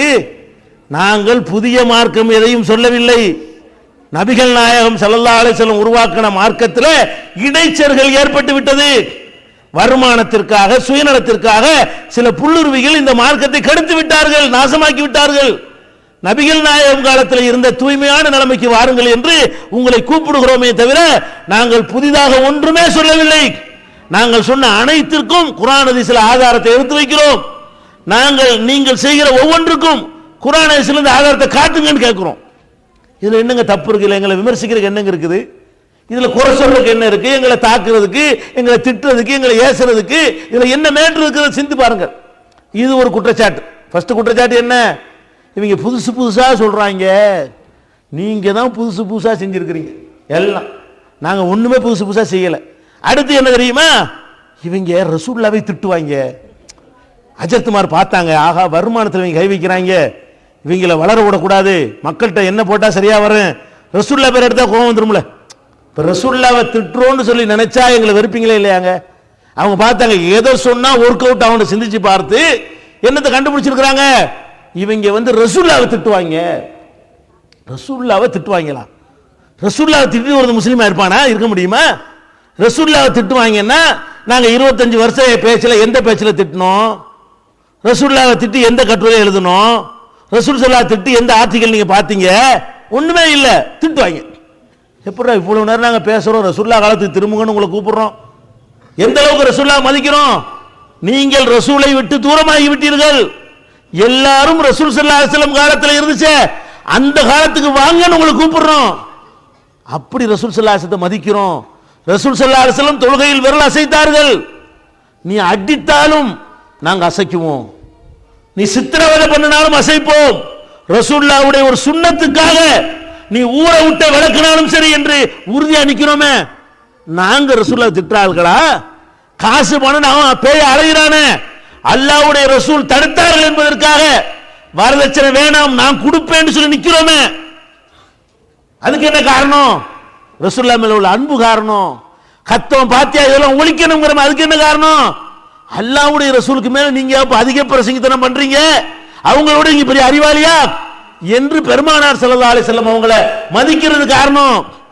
நாங்க ரசூலுல்லாஹ்வை திட்டுறோண்டு இவ்வளவு பகிரங்கமா அவதூற சொல்லி மக்கள் மத்தியில் வெறுப்பை ஊட்டுறாங்களே, இதுக்கு பதில் சொல்ல வேணாம் மறுமையில்? அல்லாஹ் அதுக்கெல்லாம் கேள்வி கேட்க மாட்டானா? ஏன் இதை சொல்றாங்க தெரியுமா? அது ஒரு காரணம் இருக்குங்க. என்ன காரணம் தெரியுமா? நாம சில காரியங்களை இல்லைன்னு சொல்றோம். என்ன இல்லைங்கிறோம்? மீலாதுன்னு ஒன்று கொண்டாடுவாங்க, மீலாது விழா. ரசூல் ஸல்லல்லாஹு அலைஹி வஸல்லம் பிறந்த நாள்னு சொல்லி மீலாது விழான்னு ஒன்று சமுதாயத்தில் கொண்டாடப்படுது. இது நாங்கள் இல்லைன்னு சொல்லுவோம். உடனே இதை பிடிச்சிக்கிறாங்க. பார்த்தீங்களா, ரசூலுல்லாஹ்வுடைய அன்புல தானே நம்ம எல்லாம் மீலாது விழா கொண்டாடுறோம். இவங்கள பாருங்க, வகாபிட்டு போய் கேளுங்க, இவங்க மீலாது விழா இல்லைன்றுவாங்க. நீங்க எங்கள்கிட்ட வந்து கேட்பீங்க மீலாது விழா இருக்காண்டு, இல்லைன்றோமா? அஜித் சொன்ன சரிதான். ரசூலுல்லாஹ் திட்டு பிடிக்காது, பிடிக்காத ரசூலுல்லாஹ்க்கு விழா கொண்டாடு பிடிக்காதுங்க. மீலாது விழா கூடாது, மீலாது விழா கூடாது நாங்க சொல்றோம். ஏன் இல்லைங்கிறோம்? நபிகள் நாயகம் ஸல்லல்லாஹு அலைஹி வஸல்லம் அவர்களை புகழ்வதற்கு குறிப்பிட்ட ஒரு நாள் இல்லை. இன்னைக்கு நாங்க புகழ்வோம், நேத்து புகழ்வோம், நாளைக்கு புகழ்வோம், 24 மணி நேரம் புகழ்வோம். 24 மணி நேரத்தில் ஒரு வினாடியும் நபிகள் நாயகம் ஸல்லல்லாஹு அலைஹி வஸல்லம் அவர்களை புகழ்வோம், வாழ்த்துவோம், பின்பற்றுவோம். அவங்களுடைய வாழ்க்கையை முழுசாக நீங்கள் கடைபிடிக்கணுமே தவிர ஒரே ஒரு நாள் அவர்களை புகழ்வதற்கு ஒதுக்கி பிற சமுதாய மக்கள் எப்படி அந்த விழா அன்னைக்கு மட்டும் தலைவரை நினைவு கூறுவார்களோ, குறிப்பாக கிறிஸ்தவ சமுதாயத்தில் கிறிஸ்துமஸ் என்று உண்டாக்குனாங்களே, அதை காப்பி அடித்து அந்த ஒரு நாள் மாத்திரம் ரசூலுல்லாஹ் புகழ்றோம் சொல்லி நீங்கள் குறுக்குறீங்க பாருங்க, அதைத்தான் நாங்கள் எதிர்க்கிறோம். நபிகள் நாயகத்தை புகழ்வதை நாங்கள் எதிர்க்கவில்லை. நாங்கள் எழுதிய அந்த மாமனிதர் நபிகள் நாயகம் நூலை வாசித்து பாருங்கள். நபிகள் நாயகத்தினுடைய சிறப்பை மதிப்பை இந்த காலகட்டத்தில் அது மாதிரி யாரும் எழுதுனதில்லை. அந்த அளவிற்கு நபிகள் நாயகம் ஸல்லல்லாஹு அலைஹி வஸல்லம் அவர்களை நாங்கள் சிலாயித்து சொல்கிறோம். நீங்க என்ன பண்றீங்க? மீலாதுங்கிற பேர்ல நிறைய தப்பு செய்றீங்க. என்ன தப்பு? நபிகள் நாயகம் ஸல்லல்லாஹு அலைஹி வஸல்லம் அவர்கள் மார்க்கத்தில் மீலாது விழாண்டு ஒன்று இருந்தால் அது அவங்க கொண்டாடி இருப்பாங்களா இல்லையா? கொண்டாட சொல்லி இருப்பாங்களா இல்லையா? சஹாபாக்களாம் கூப்பிட்டு வைத்து, சஹாபாக்களே நீங்கள் வருஷா வருஷம் எனக்காக வேண்டி மீலாது விழா கொண்டாடுங்கள் சொன்னார்களா? இல்லையே, கொண்டாடலையே. சஹாபாக்கள் கொண்டாடல, தாபீன்கள் கொண்டாடல, 4 இமாம் போர்டில் எழுதி போட்டுக்கிறாங்களே, 4 இமாம் கொண்டாடல. எல்லாம் யூத கிறிஸ்தவர்கள்ட்ட காப்பி அடிச்சு பின்னாடி உண்டாக்குனது மீலாது விழா. பிற சமயத்து கலாச்சாரத்தை காப்பி அடித்து அந்த ஒரு நாள் விழாவோடு தலைமுழுக பார்க்காதீர்கள். நபிகள் நாயகம் ஸல்லல்லாஹு அலைஹி வஸல்லம் அவர்களை எல்லா காலத்திலும் நாங்கள் புகழ்வோம். அவர்களை புகழ்வதற்கென்று ஒரு குறிப்பிட்ட நேரத்தை ஒதுக்க மாட்டோம், குறிப்பிட்ட நாளை ஒதுக்க மாட்டோம். இது தப்பு. ரசூலுல்லாஹ்வுடைய அதனால ரசூலுல்லாஹ் பத்தி அந்த ஒரு நாளோட மறந்துடுறீங்க. நாங்க என்ன பண்றோம்? கல்யாணம் பண்ண உட்கார்றோமா, ரசூலுல்லாஹ் என்ன செஞ்சாங்கன்னு பார்க்கிறோம். சாப்பிட உட்கார்றோமா, ரசூலுல்லாஹ் என்ன சொன்னாங்கன்னு பார்க்கிறோம். கடையை திறக்கிறோமா, ரசூலுல்லாஹ் எப்படி திறக்க சொன்னாங்கன்னு பார்க்கிறோம். திராசுல பொருளை நிறுக்கிறோமா, ரசூலுல்லாஹ் எப்படி நிறுக்க சொன்னாங்கன்னு பார்க்கிறோம். எங்க நடை, எங்க உடை, எங்க பாவனை எல்லாத்திலையும் ரசூல் ஸல்லல்லாஹு அலைஹி வஸல்லம். இது ரசூலுல்லாஹ் புகழ்றதா? மேடையை போட்டுக்கிட்டு ஆடம்பரம் பண்ணி எப்படி ரசூலுல்லாஹ் அதுல ஒரு வேடிக்கை தெரியுமா? இந்த மீலாத கொண்டாடுற லட்சணம் இருக்க. சுப்ஹானல்லாஹ். நாங்கெல்லாம் சென்னையில மீலாது ஊர்வலங்கள் நிறைய பார்த்திருக்கிறோம். மீலாது விழாங்கிறது உங்களுடைய அரசியல் ஆதாயத்திற்கு பயன்படுத்தி ரசூலுல்லாஹ் பத்தி எவனுமே பேச மாட்டான். எல்லாம் வந்து அங்க உள்ள தலைவர்களை பத்தி புகழ்ந்துட்டு இவர் எப்படி தெரியுமா, அவர் எப்படி தெரியுமா, அவர் எப்படி தெரியுமா. இது மீலாது விழாவா? ஏன் வேணான்னு சொல்லணும் விளங்குதா? இது ரசூலுல்லாஹ் உங்க அரசியலுக்கு பயன்படுத்தாதீங்க. அடுத்து என்ன? சில நேரங்கள்ல சில ஸலவாத் ஓதுறது இருக்குல்ல, சில ஸலவாத்துகளை நாங்க மறுக்குவோம். ஸலவாத்தையே மறுக்க மாட்டோம், சில ஸலவாத்துகளை மறுப்போம். ஸலவாத்து சொல்வது என்பது நபிகள் நாயகம் ஸல்லல்லாஹு அலைஹி வஸல்லம் அவர்களுக்காக துஆ செய்வது என்பது நம்ம மீது கடமை. அல்லாஹ்வே குர்ஆன்ல சொல்றான், யா அய்யுஹல்லதீன ஆமனூ ஸல்லு அலைஹி வஸல்லிமு தஸ்லீமா. நம்பிக்கை கொண்டவர்களே, நபிகள் நாயகத்திற்காக நீங்கள் ஸலவாத்து சொல்லுங்கள். ஸலவாத்துனா என்ன? நபிகள் நாயகத்திற்காக அல்லாஹ்விடத்தில் நாம் செய்யற துஆவுக்கு பேர் தான் ஸலவாத். அதை கூட தப்பா வழங்கி வச்சுக்கிறாங்க. ஸலவாத்துனா என்ன விளங்கிருச்சா உங்களுக்கு? ஸலவாத்து என்றால் இறைவா முகமது நபிக்கு அருள் புரிவாயாக. இப்ப ஸல்லல்லாஹு அலைஹி வஸல்லம்னு சொல்றீங்க, இதுக்கு என்ன அர்த்தம்? அல்லாஹ் அவர்களுக்கு அருள் புரிவானாக. அல்லாஹும்ம ஸல்லி வ ஸல்லிம்னு சொல்றீங்க, பாரிக்க அலைஹிங்கிறீங்க. அல்லாஹ்வே முகமது நபிக்கு நீ அருள் புரிவாயாக அப்படின்னு அர்த்தம். தொழுகையில ஒரு ஸலவாத் ஓதுறீங்க அத்தஹியாத்துல, அதுக்கு என்ன அர்த்தம்? அல்லாஹும்ம ஸல்லி அலா முஹம்மதின், யா அல்லாஹ் முகமது நபிக்கு அருள் புரிவாயாக. வ அலா ஆலி முஹம்மதின், முகமது நபியுடைய குடும்பத்தாருக்கு அருள் புரிவாயாக. கமா ஸல்லைத அலா இப்ராஹிம், இப்ராஹிம் நபிக்கு அருள் புரிந்தது போல. வ அலா ஆலி இப்ராஹிம், இப்ராஹிம் நபியுடைய குடும்பத்தாருக்கு அருள் புரிந்தது போல எங்கள் முகமது நபிக்கும் நீ அருள் புரிவாயாக. ஸலவாத்துனா என்ன? நபிகள் நாயகத்திற்காக அல்லாஹ்விடத்திலே நாம் கேட்கிற துஆ. இறந்தவர்களுக்கு அதுதான் செய்யணுங்க. ரசூலுல்லாஹ்விட்டே நம்ம துஆ செய்யக்கூடாது, ரசூலுல்லாஹ்வுக்காகத்தான் நம்ம செய்யணும். அதுல கூட ஒரு பாடத்தை ரசூலுல்லாஹ் கற்று தர்றாங்க. நம்ம என்ன பண்றோம்? செத்து போன ஆள்கிட்ட அவுலியாவே அப்படிங்கிறோம்.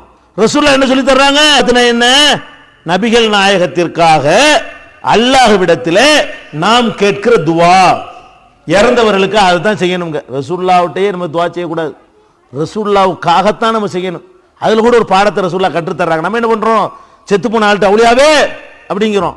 ரசூலுல்லாஹ் என்ன சொல்லி தர்றாங்க, நான் மௌத்தாகிவிட்டால் என்னையே கூப்பிடக்கூடாது, எனக்காக வேண்டி நீங்க தான் அல்லாஹ்ட்ட கேட்கணுங்கிறாங்க.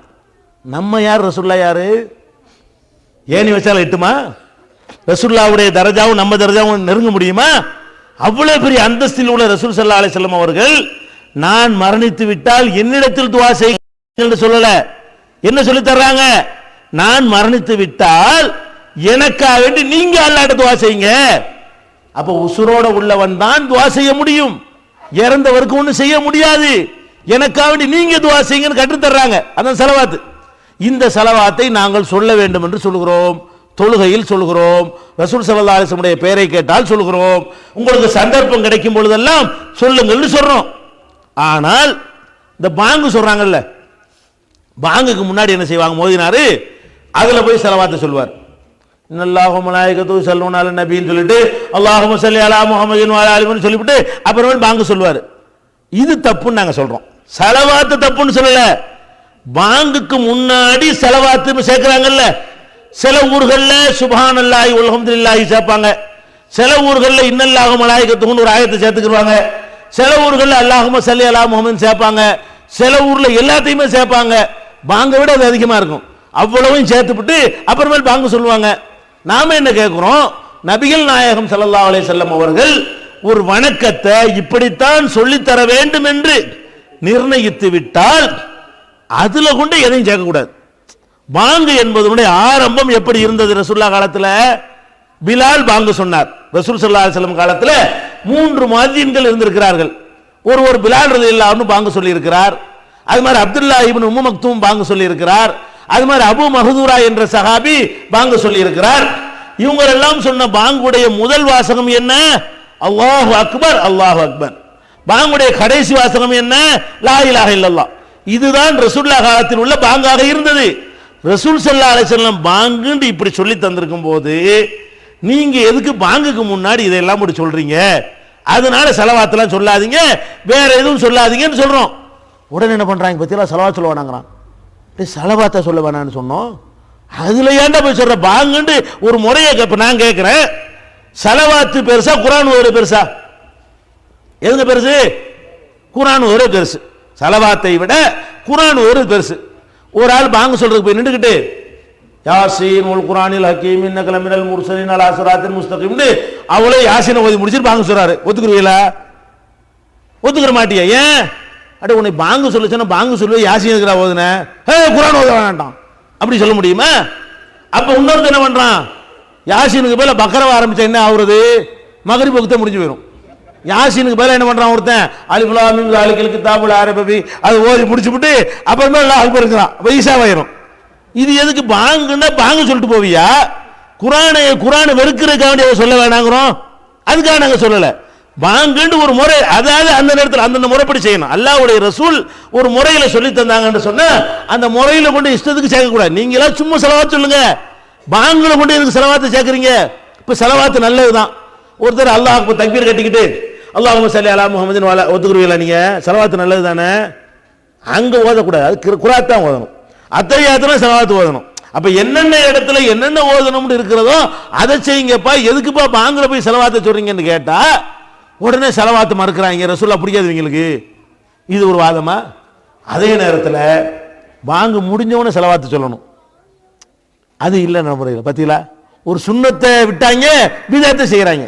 ரசூல் ஸல்லல்லாஹு அலைஹி சொன்னாங்க, பாங்கு முடிந்தவனே எனக்காக ஸலவாத்து சொல்லிவிட்டு எனக்காக வசீலாங்கிற துஆவை பதவியை கேளுங்கள்.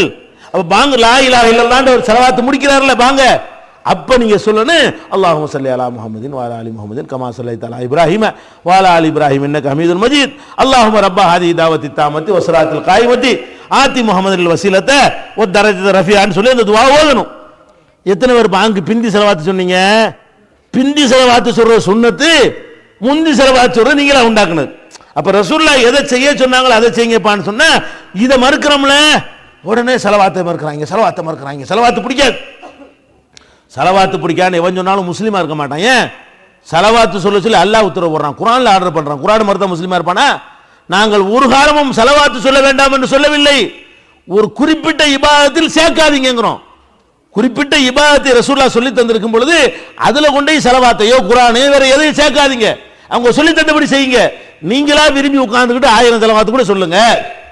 அடுத்து என்ன, இன்னொரு ஸலவாத்தை நாங்க மறுக்குவோம்.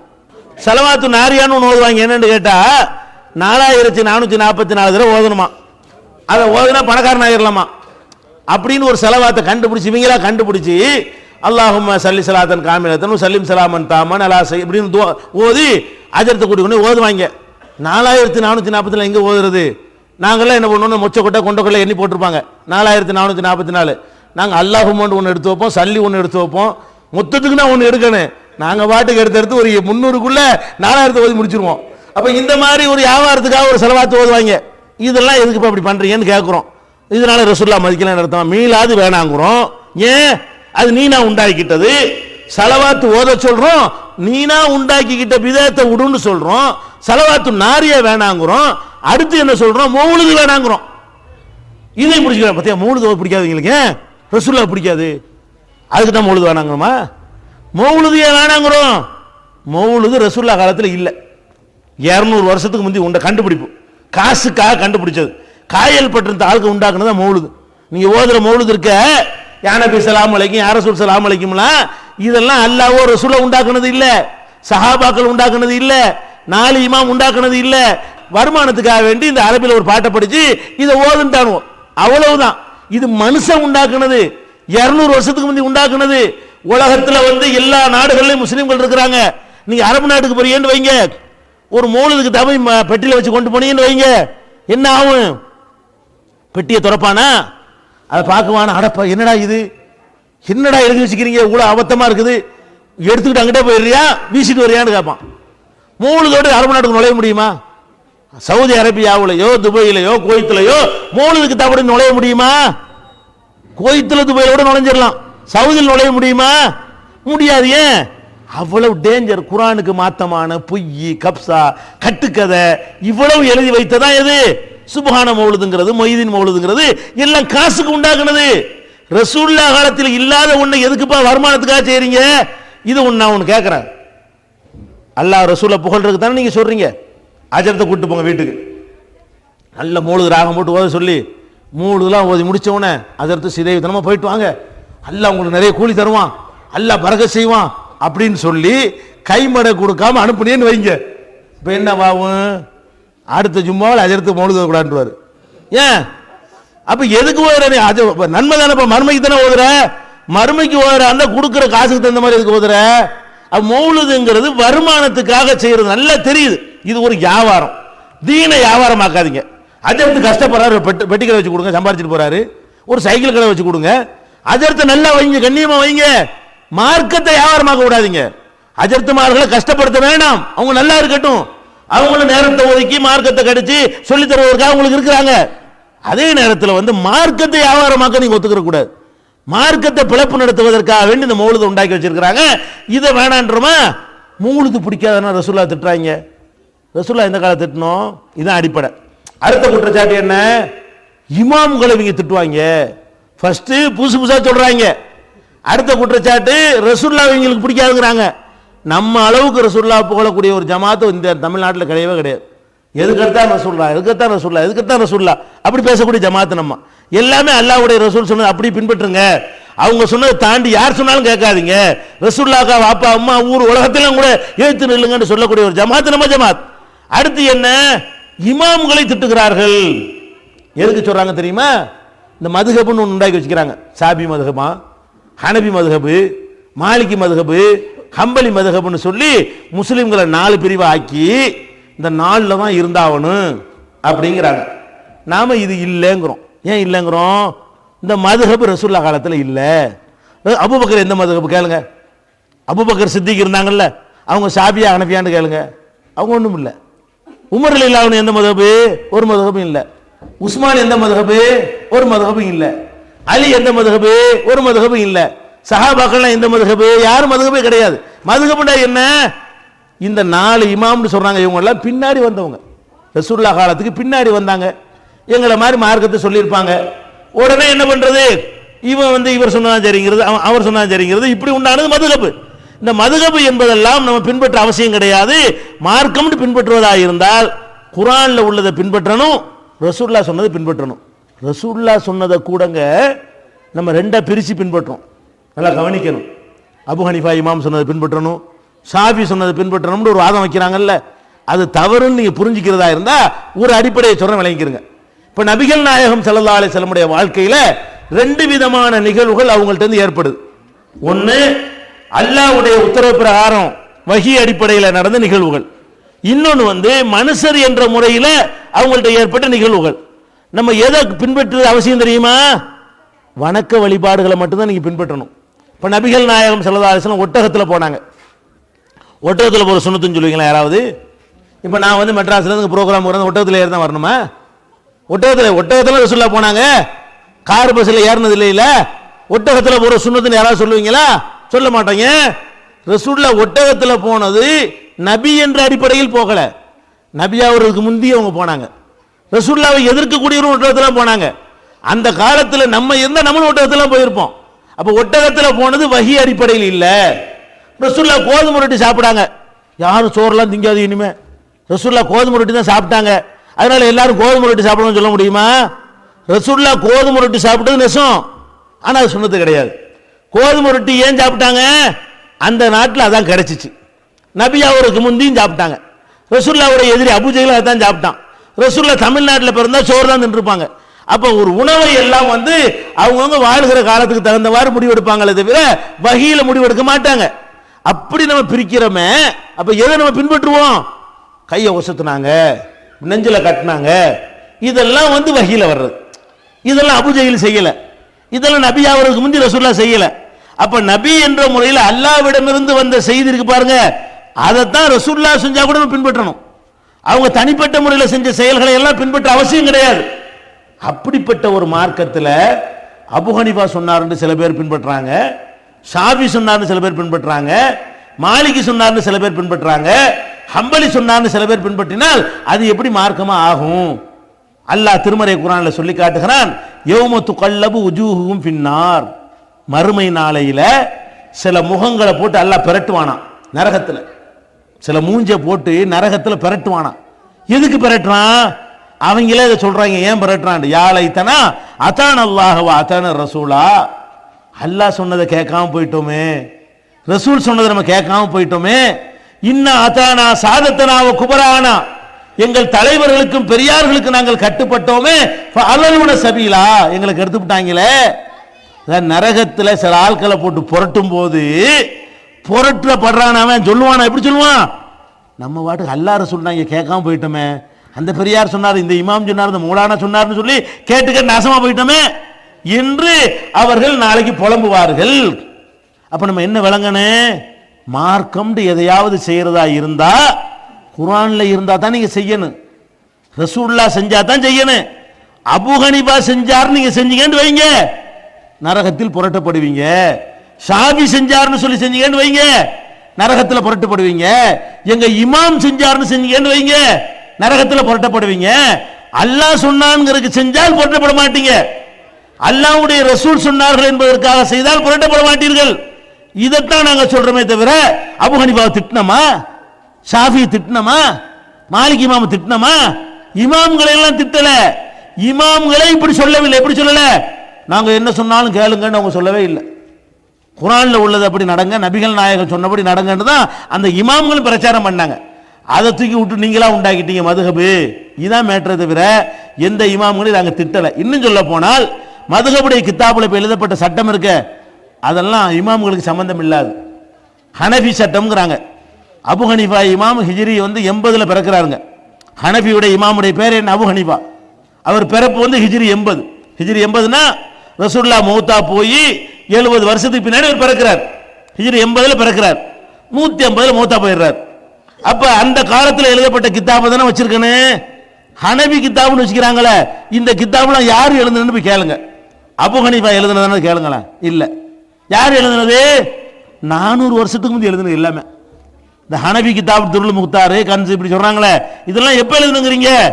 400-500 வருஷத்துக்கு முன்னாடி நம்ம இந்தியாவில் உள்ள உலமாக்கள் வந்து முகலாய மன்னர்களை திருப்திப்படுத்துறதுக்காக வேண்டி அபு ஹனீஃபா இமாம் பேரை பயன்படுத்தி எழுதிக்கிட்ட கித்தாபை தான் ஹனபி மதுஹப்னு எழுதி வச்சுக்கிறாங்க. அதுல அவ்வளவு குப்பை தான் இருக்குது. மதுஹப் கித்தாப்னு சொல்லக்கூடியதுல அவ்வளவு பொய், ஃப்ராடு, பித்தலாட்டம், செக்ஸ், அசிங்கம், ஆபாசம் எல்லாம் மலிஞ்சு இருக்கிறது. அதை வந்து இந்த விவாதம் 3வது தலைப்பு வரும் பாருங்க, வண்டி வண்டியா நாங்கள் அள்ளி போடுவோம் அந்த விவாதத்தில். அதில் பார்த்து தெரிஞ்சுட்டு போங்க. இதான் சொல்றமே தவிர நாங்கள் இமாம்களை திட்டல. அடுத்து என்ன, அவுலியாக்களை திட்டுறாங்க. அடுத்து என்ன மேட்ரு, தர்காவனம் இல்லைங்கிறமா அவுலியாவை திட்டுறாங்க. அடுத்த குற்றச்சாட்டு, நம்ம எந்த அவுலியாவை திட்டணும், நீ சைத்தான் உலகம் அவுலியான்னு சொல்லாதன்னு சொல்றோம். மனுஷனுக்கும் இறைவனுக்கும் உள்ள வேறுபாட்டை தெளிவா சொல்லி தந்த மார்க்கம் இஸ்லாம்.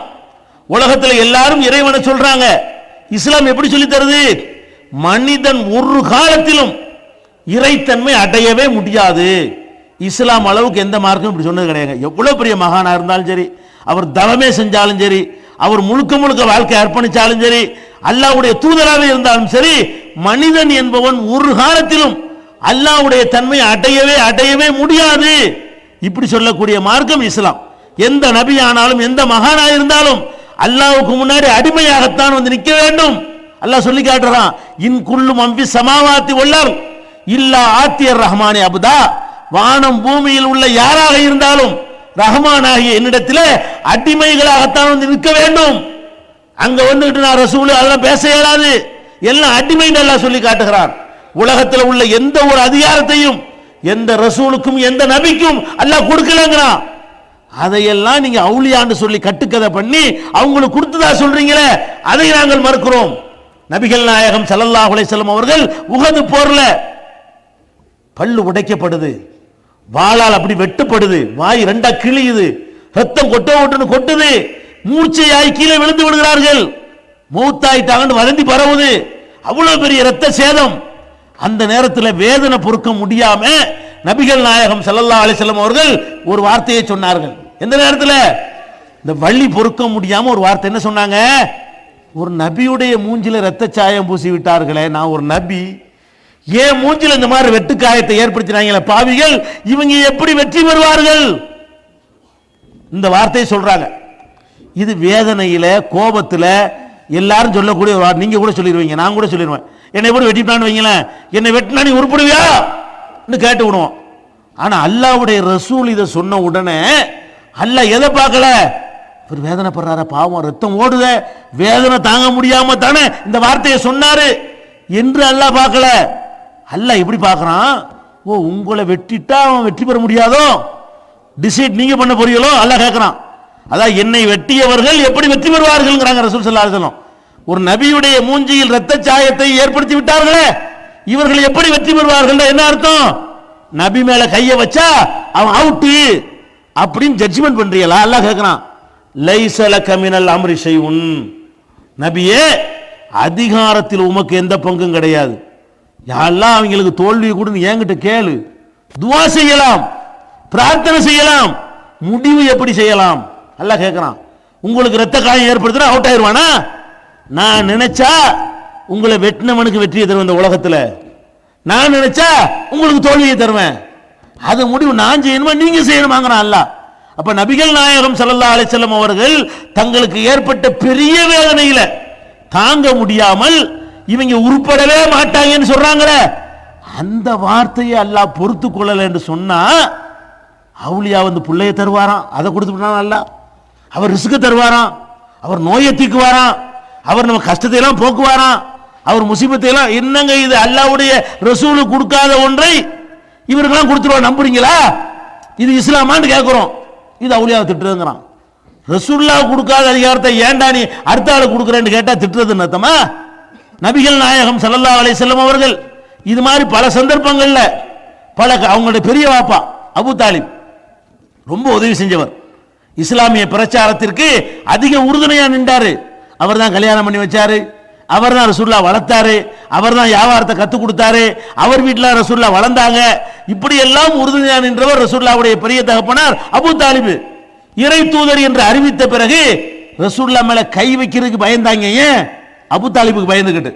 அவர் சமுதாயத்தில் பிரமுகர், வெயிட்டான ஒரு ஆளு, அடே அவர் வந்துருவாரான்னு சொல்லி பயந்துகிட்டு இருந்தாங்க. அவர் மூத்தா போன பிறகுதான் ரசூலுல்லாஹ்வுக்கு ரொம்ப துன்பங்கள் வந்துச்சுங்க. அந்த அபூ தாலிபு சக்ராத்தில் இருக்கிறார், மரண வேளையில் இருக்கிறாருங்க.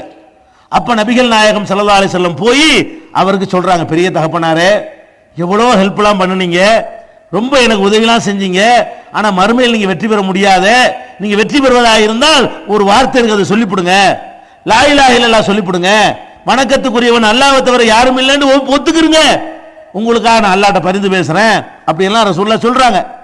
பக்கத்தில் அபூ ஜஹல் உட்கார்ந்துருக்கான். அவன் என்ன சொல்றான், அபூ தாலிபே, உன் அப்பன் வழியை விட்டுறாதே, உன் பாட்டன் வழியை விட்டுறாதே, உன் அப்பனும் பாட்டனும் எதுல மூத்தா போனாங்களோ அதுல நீ மூத்தா போன்னு அவன் சொல்லிட்டு இருக்கிறான். ரசூலுல்லாஹ் இதை சொல்ல, அவன் அதை சொல்ல, இப்படியே ரெண்டையும் கேட்டு கேட்டு குழம்புறாரு. கடைசி என்ன பண்ணிவிட்டாரு, எங்க அப்பன் பாட்டின வழியில நான் போறேன்னு சொல்லிட்டு மண்டை போட்டாரு. யாரு, அபூ தாலிப். ரசூலுல்லாஹ் சொல்ல கேட்கல, அபூ ஜஹல் சொல்ல கேட்டு, எங்க அப்பன் பாட்டெல்லாம் எந்த மார்க்கத்தில் இறந்தார்களோ அந்த ஓர் இறைவனை ஏற்றுக்கொள்ளாமல் கல்லு மண்ணையெல்லாம் கடவுளாக ஏற்றுக்கொண்டு மூத்தா போனாங்கல்ல, அந்த மாதிரி நானும் மூத்தாவுறேன். நீ இறந்துட்டார். இறந்தவன ரசூல் ஸல்லல்லாஹு அலைஹி வஸல்லம் கவலைன்னா கவலை, அவ்வளவு கவலை. என்ன கவலை, நமக்கு இவ்வளவு ஹெல்ப் இருந்த ரசூலுல்லாஹ் அந்த அபூ தாலிப் இப்படி போயிட்டாரு, நரகவாசியா போயிட்டாரு, கவலைக்கு மேல கவலை விட்டு கண்ணீர் விடுறாங்க. அல்லாஹ் உடனே கேட்கிறான், இன்னக லா தஹ்தி மன் அஹ்பப்த, முஹம்மதே, நீ விரும்பின ஆளுக்கெல்லாம் நேர்வழி காட்ட இயலாது, நான் முடிவு எடுக்கணும், நீ என்ன எடுக்கிறது, உலாக்கின் அல்லாஹ் யஹ்தி மன் யஷா, அல்லாஹ்வாகிய நான் வந்து நாடியவருக்கு நேர்வழி காட்டுவனே தவிர நீ எப்படி அதை செய்யலாம். அப்ப என்ன இதுல விளங்குது, பெரிய தகப்பனார் நேர்வழிக்கு வரணும்னு ஆசைப்பட்டாங்க, முடியல. அல்லாஹ் என்ன செய்யல, அவர் வரக்கூடாது வச்சுட்டான். இவங்க எவ்வளவு சொல்லி பார்க்கறாங்க, நீங்க என்ன பண்றீங்க, ஷேகுங்கிறீங்க, முரீதுங்கிறீங்க, அசர்த்துங்கிறீங்க, மகான்ங்கிறீங்க, மூலானாங்கிறீங்க, ஒரு பார்த்தால நேர்வழிங்கிறீங்க, ஒரு தொட்டால பரக்கத்துங்கிறீங்க, அப்படி பவரை ஏத்திடுவாருங்கிறீங்க, நம்மளை நல்வழிப்படுத்திடுவாருங்கிற ஒரு மனுஷன் நான் கண்ணுக்கு முன்னாடி தெரியுதுங்க. மகான்னு சொல்லிக்கிட்டு ஷேகுன்னு சொல்லி காலை கழுவி கொடுக்குறீங்க, காலில் விழுவுறீங்க, இவனெல்லாம் யாருன்னு விளங்குதா, ஹசரத்துங்கிறீங்க, மூலானாங்கிறீங்க, இவங்கெல்லாம் யாரு நல்லா தெரியும். உங்களை மாதிரி எல்லா வகையிலும் மனிதர்களா இருக்கிறார்கள். மனித தன்மைக்கு அப்பாற்பட்ட என்ன தேவை உங்கள்ட்ட பார்த்தீங்களா, ஷேகை கூட்டிட்டு வாங்க, மகானை கூட்டிட்டு வாங்க, இந்த மேடையில் உட்கார வைக்கும் அவரைங்க, நானும் உட்கார்றேன், ஆளுக்கு ரெண்டு ஆளுக்கு ஒரு கையில் ஒரு கத்தி கொடுத்துருங்க, நானும் அவரை குத்துறேன், கத்தியால குத்தினார், குத்தின பிறகு ரத்தம் வரவில்லை, அப்ப மகான்னு சொல்லுங்க, நான் ஒத்துக்கிறேன். என்னத்தை பார்த்துட்டு அவர்கிட்ட ஓங்கி அவர் என்னை அறையிட்டு நானும் அறையிறேன், அவர் அறிஞ்சா எனக்கு வலிக்கிறமா, நான் அறிஞ்சா அவர் வலிக்குமா வலிக்காதா, வலிக்கலன்னு அவர் சொல்லட்டும், மகான்னு சொல்லிட்டு போங்க, அவ்வளவு வேணாம். ஒரு 48 மணி நேரம் பந்தல போட்டு உட்கார வச்சு ஊர் சொட்டு தண்ணி தர மாட்டோம், உட்காந்து பேசாம, மகான் தானே அங்கேருந்து வாங்கி சாப்பிட்டு உணவுலாம், உனக்கு யாரும் தரமாட்டோன்னு சொல்லி மக்கள்லாம் பார்க்கணும். 48 மணி நேரம் உட்கார வச்சு பண்ணும், எங்க ஸ்டேஜை போட்டு ஊர் சொட்டு தண்ணி கொடுக்க கூடாது, என்ன ஆகுதுன்னு பார்க்கணுமா இல்லை, இப்ப என்ன ஆகும், துடிச்சிடுவார்ல. அப்ப எல்லா வகையிலும் மனுஷங்க அல்ல 2 லிட்டர் தண்ணியை குடிச்சுட்டு ஒண்ணுக்கு போகாம இருக்க சொல்லுங்க, வேற ஒன்றும் பெருசா செய்ய வேணாம். 2 லிட்டர் தண்ணியை குடிச்சுட்டு இந்த மகான ஒண்ணுக்கு போகாம இருக்க முடியுமா, அட்ட மழை ஜலத்தை சுமந்து கொண்டு எல்லா வகையிலும் நம்மள மாதிரி இருக்கிறாரு, எல்லா வகையும் நம்மள மாதிரி நோய்வாய்ப்படுறாரு, நம்மள மாதிரி ஆசைப்படுறாரு, நம்மளை விட ஆசைப்படுறாரு, நம்மளாச்சும் கொஞ்சமா ஆசைப்படுறோம். இந்த மகான் நாவூருக்கு பாருங்களேன், பணக்காரன் உள்ள பத்தி பாடுவோம். மனிதனை மனிதன் என்று நினையுங்கள், எந்த மனுஷனையும் மனுஷனுக்கு அப்பாற்பட்ட சக்தி உள்ள நினைக்காதீர்கள். நபிகள் நாயகம் ஸல்லல்லாஹு அலைஹி வஸல்லம் அவர்களுக்கு பெரிய தகப்பனாரை நேர்வழி காட்ட முடியல என்று சொன்னா நீ எப்படி ஒரு மனுஷனுக்கு முறிஞ்சு கொடுப்ப, நீ எப்படி நேர்வழி காட்டுவ, உன்னை பார்த்தாலே எப்படி நேர்வழி கிடைக்கும், இதை சிந்திக்க மாட்டீர்களா? இதைத்தான் சொன்னா மகான திட்டுறேன், அவுளியாவை திட்டுறேன்னா, அவுளியான்னு சொல்லி ஃப்ராட் பண்றவனு திட்டுறேன், அவுளியான்னு சொல்லி கழுத குதிரையெல்லாம் அவுளியாங்கிறான், அதை சித்துறேன், சடப்பைக்கீரை அவுளியாங்கிறான், சடப்பைக்கீரா இருந்தா அவுளியாவா இருக்க முடியுமா, ஒருத்தர் சடையாவும் பக்கீராவும் இருந்தானா அவுளியாவாவன், அவன் சுண்ணத்துக்கு மாத்தமான சைத்தானவன், அவனை போய் அவுளியாங்கிறீங்க. அந்த மஸ்தான், மஸ்தாண்டல் என்ன அர்த்தம், மஸ்தானுக்கு அர்த்தம் தெரியுமா, குணகுடி மஸ்தான்ங்கிறீங்க, அந்த மஸ்தான்ங்கிறீங்க, இந்த மஸ்தான்ங்கிறீங்க. மஸ்தானுக்கு அர்த்தம் என்ன, மஸ்துல இருந்து வந்தது மஸ்தான், பார்சி வார்த்தை. மஸ்தான்னா போதையில இருக்கிறவன்னு அர்த்தம். மஸ்தான் அர்த்தம் சிரிக்கிறதுக்கு சொல்லல, நிஜமாகவே மஸ்தான்ங்கிற வார்த்தைக்கு அர்த்தம் கஞ்சாவை அடித்து விட்டு இப்படியே இருப்பானுல, அவன் தான் மஸ்தான்ங்கிறது. இவன்லாம் ஒளியாவா, சட்டி மஸ்தான் பொட்டி மஸ்தான் சொல்லி மஸ்தான் மஸ்தான்ங்கிறீங்க, இதெல்லாம் என்னங்கிற குரங்கா ஒளியாங்கிறீங்க. மகான்னா என்ன பெரிய மேட்டர்லாம் கிடையாது. நம்ம வந்து தொட அளவுக்கு சட்டை போட்டோம்னா அவர் முழங்கால் அளவுக்கு போட்டிருப்பாரு, அதுதான் வித்தியாசம். 1/2 மீட்டர் துணி தான் மகானுக்கு மற்றவனுக்கு வித்தியாசம், வேற ஒன்றும் பெரிய வித்தியாசம் கிடையாது. இதை நீ போடுறது பெரிய காரியமா, நான் கேட்கிறேன், ஒரு மகான் ஒருத்தர் கூட்டு வர்றீல, அவர் என்ன வித்தியாசம்? நீங்க தலையில தொப்பி போட்டிருப்பீங்க, இல்லாட்டி ஒண்ணும் இல்லாம இருப்பீங்க, அவர் ஒரு 7 முழத்தை தலையில சுத்தி இருப்பாரு. இதுதான் மகான். நீனும் சுத்திக்கிற வேண்டியான, இது மகானுக்கு அடையாளமா? பெரிய பெரிய ட்ரெஸ்ஸா போட்டிருப்பாரு, இது மகான். நம்மளாம் உழைச்சு சாப்பிடுவோம், அவர் பிச்சை வாங்கி சாப்பிடுவார், இது மகான். நம்மளாம் சாதா சாப்பிடுவோம், அவர் என்ன செய்வாரு? பணக்காரன் வீட்டில் சாப்பிடுவார். நான் கேட்கிறேன், இப்படி வைங்க. இந்த சுனாமிலாம் வந்துச்சுங்க நாட்டில், பெரிய பாதிப்புலாம் ஏற்பட்டுச்சு. மகானுக்கு சக்தி இருக்குதுல்ல, எந்த மகான் ஆட்சி சுனாமி வந்த ஊர்ல போய் இந்த 1000 அள்ளி கொடுத்த மகானை பாத்தீங்களா? வாங்குற பயில தான் மகானா இருக்கானுவோ, கொடுக்கிற மகானை நான் வாழ்க்கையில பார்த்ததே இல்லை. மகான்கள் தான் அவன் தர்றவனா இருக்கணும்ல. எந்த மகானாட்சி ஊர்ல வந்து இருந்துகிட்டு ஏழைகள்லாம் வாருங்கள், இந்தாங்க 5 லட்சம் ரூபா, கொமராளி எல்லாம் வாங்க, இந்தாங்க 10 லட்சம் ரூபா, எத்தனை பேருக்கு நகை தான் வச்சுக்கிறங்க, யாருக்கு ஆஸ்பத்திரிக்கு ரூபா வேணும் தாங்க, இப்படி எவனா செஞ்சு காட்டி அவனை போய் மகான்டால் மனசாரி போயிடும். வந்து உட்கார்றான், பணக்காரன் அப்படி பணத்தை அள்ளி சுருட்டான், ஒரே அடியா ஓடி போயிடுறான், இவன் மகானா. நமக்கு தந்த மகானை பார்த்துருக்கீங்களா? ஒரு சினிமா நடிகை வந்து கொடுத்தாங்க, ஓபராய், விவேக் ஓபராய் ஒரு நடிகை வந்து சுனாமியால் பாதிக்கப்பட்ட மக்களுக்கு படகு கொடுத்தான், கப்பல் கொடுத்தாங்கிறான். மகானா இவர்? மகான் வந்து என்னமா தந்தாரா? யாருக்காச்சும் வெள்ளம் வந்தா வருவாரா? புயல் வந்தா வருவாரா? ஊர்ல வந்து இறங்கினவுன்னு கஷ்டப்படுற மக்கள்லாம் என்கிட்ட வாங்கன்னு கூப்பிடுவாரா? அவர் போய் யாரும் போய் பாப்பா? கோடீஸ்வரன் பார்ப்பான், பணக்காரன் பார்ப்பான். எதுக்கு பார்ப்பான்? இதை வாங்கிட்டு வர்றதுக்கா? கொண்டே கொடுக்குற கிறுக்கு பயில்வளா, அவனுக்கு போய் கொடுக்கறதுக்கு போறீங்களடா. இதை கேட்ட அவளியா திட்டு அர்த்தமா? அப்ப இந்த மாதிரி அவதூறுகளை பரப்பி கொண்டிருக்கிறார்கள். நாங்கள் சொல்லுகிற செய்தி தெளிவாக சுருக்கமாக சொல்வதாக இருந்தால், அல்லாஹ் திருமறை குர்ஆனில் என்ன சொன்னானோ அது மார்க்கம், நபிகள் நாயகம் என்ன சொன்னார்களோ செஞ்சார்களோ அது மார்க்கம். அவங்களுக்கு பின்னாடி வந்த எல்லாத்தையும் தூக்கி கடாசுங்கள், மறுமையில் வெற்றி பெறுவீர்கள். அல்லாஹ் திருமறையில ரத்தின சுருக்கமாக இதை சொல்கிறான், அல் யௌம அக்மல்து லக்கும் தீனக்கும், இன்றைய தினம் உங்கள் மார்க்கத்தை நான் பூர்த்தியாக்கி விட்டேன். இன்றைய தினம்னா ரசூலுல்லாஹ் வாழும்போது, வ அத்மம்து அலைக்கும் நிஅமதி, என்னுடைய அருளை உங்களுக்கு நான் நிறைவாக்கி விட்டேன். ஒரு ரலியத்துலக்குமுல் இஸ்லாம தீனா, இஸ்லாத்தை உங்கள் வாழ்க்கை நெறியாக பொருந்தி கொண்டே நல்லா சொல்றான். எனவே அல்லாஹ்வால் பூர்த்தியாக்கப்பட்ட மார்க்கத்தில் மனிதர்களுடைய கருத்துக்களை நுழைய விடாதீர்கள். அல்லாஹ்வுடைய மார்க்கத்தில் நுழைந்த மனித கருத்துக்களை, மனித அபிப்பிராயங்களை களை எடுத்து விட்டு அல்லாஹ்வுடைய கட்டளையை மட்டும், அல்லாஹ்வுடைய வழிகாட்டுதலை மட்டும் பின்பற்றுங்கள் என்பதுதான் நாங்கள் 25 ஆண்டு காலமாக சொல்லக்கூடிய செய்தி. இதை புரிந்து கொண்டு மறுமையில வெற்றி பெறக்கூடிய நன்மக்களாக அல்லாஹ் உங்களையும் எங்களையும் ஆக்கி அருள் புரிவானாக. வாகுதாவான அனிலம். மூன் பப்ளிகேஷன்ஸ் வெளியீடுகள்: இஸ்லாமிய அடிப்படை கல்வி, திருமுறையின் தோற்றுவாய், திருக்குரானில் அறிவியல் சான்றுகள் பாகம் 1, அர்த்தமுள்ள கேள்விகளும் அறிவுபூர்வமான பதில்களும், குரான் கூறும் ஓரிரை கொள்கை, நபி வழியில் தொழுகை சட்டங்கள், மாமனிதர் நபிகள் நாயகம், குரான் மட்டும் போதுமா, ஹதீஸ்கள் குரானுக்கு முரண்படுமா, அழகிய இஸ்லாமிய பெயர்கள், இதுதான் பைபிள், ஜனாசாவின் சட்டங்கள், ஏகத்துவமும் இணை வைப்பும், திருக்குரானின் அறிவியல் சான்றுகள் பாகம் 2, இஸ்லாம் பெண்கள் உரிமையை பறிக்கிறதா, பிறை ஓர் விளக்கம், இஸ்லாம் ஓர் இனிய மார்க்கம், நபி தோழியர் வரலாறு, குற்றச்சாட்டுகளும் பதில்களும், நோன்பு, இயேசு இறைமகனா, வருமுன் உரைத்த இஸ்லாம், உண்மை தோழர் அபுபக்கர் அலி, பெண்களுக்கான நபி வழி சட்டங்கள், அறிவுச்சுடர் அன்னை ஐசார் அலி, இஸ்லாத்தில் சொர்க்கம் நரகம், நபி தோழர்களும் நமது நிலையும், துவாக்களின் தொகுப்பு, முகைதீன் மௌலிது ஒரு ஆய்வு, குரானை எளிதில் ஓதிட, நபிகள் நாயகம் பல திருமணம் செய்தது ஏன், யாக்குத்பா ஒரு ஆய்வு, நபி வழியில் நம்ஹஜ், நபி வழியில் குழந்தை வளர்ப்பு, தராவிக் தொழுகை ஒரு ஆய்வு, ஜக்காத் ஒரு ஆய்வு, இஸ்லாத்தில் இல்லறம், கியாமத் நாளின் 10 அடையாளங்கள், நபிகளாரின் நற்போதனைகள், மன்னரை வாழ்க்கை,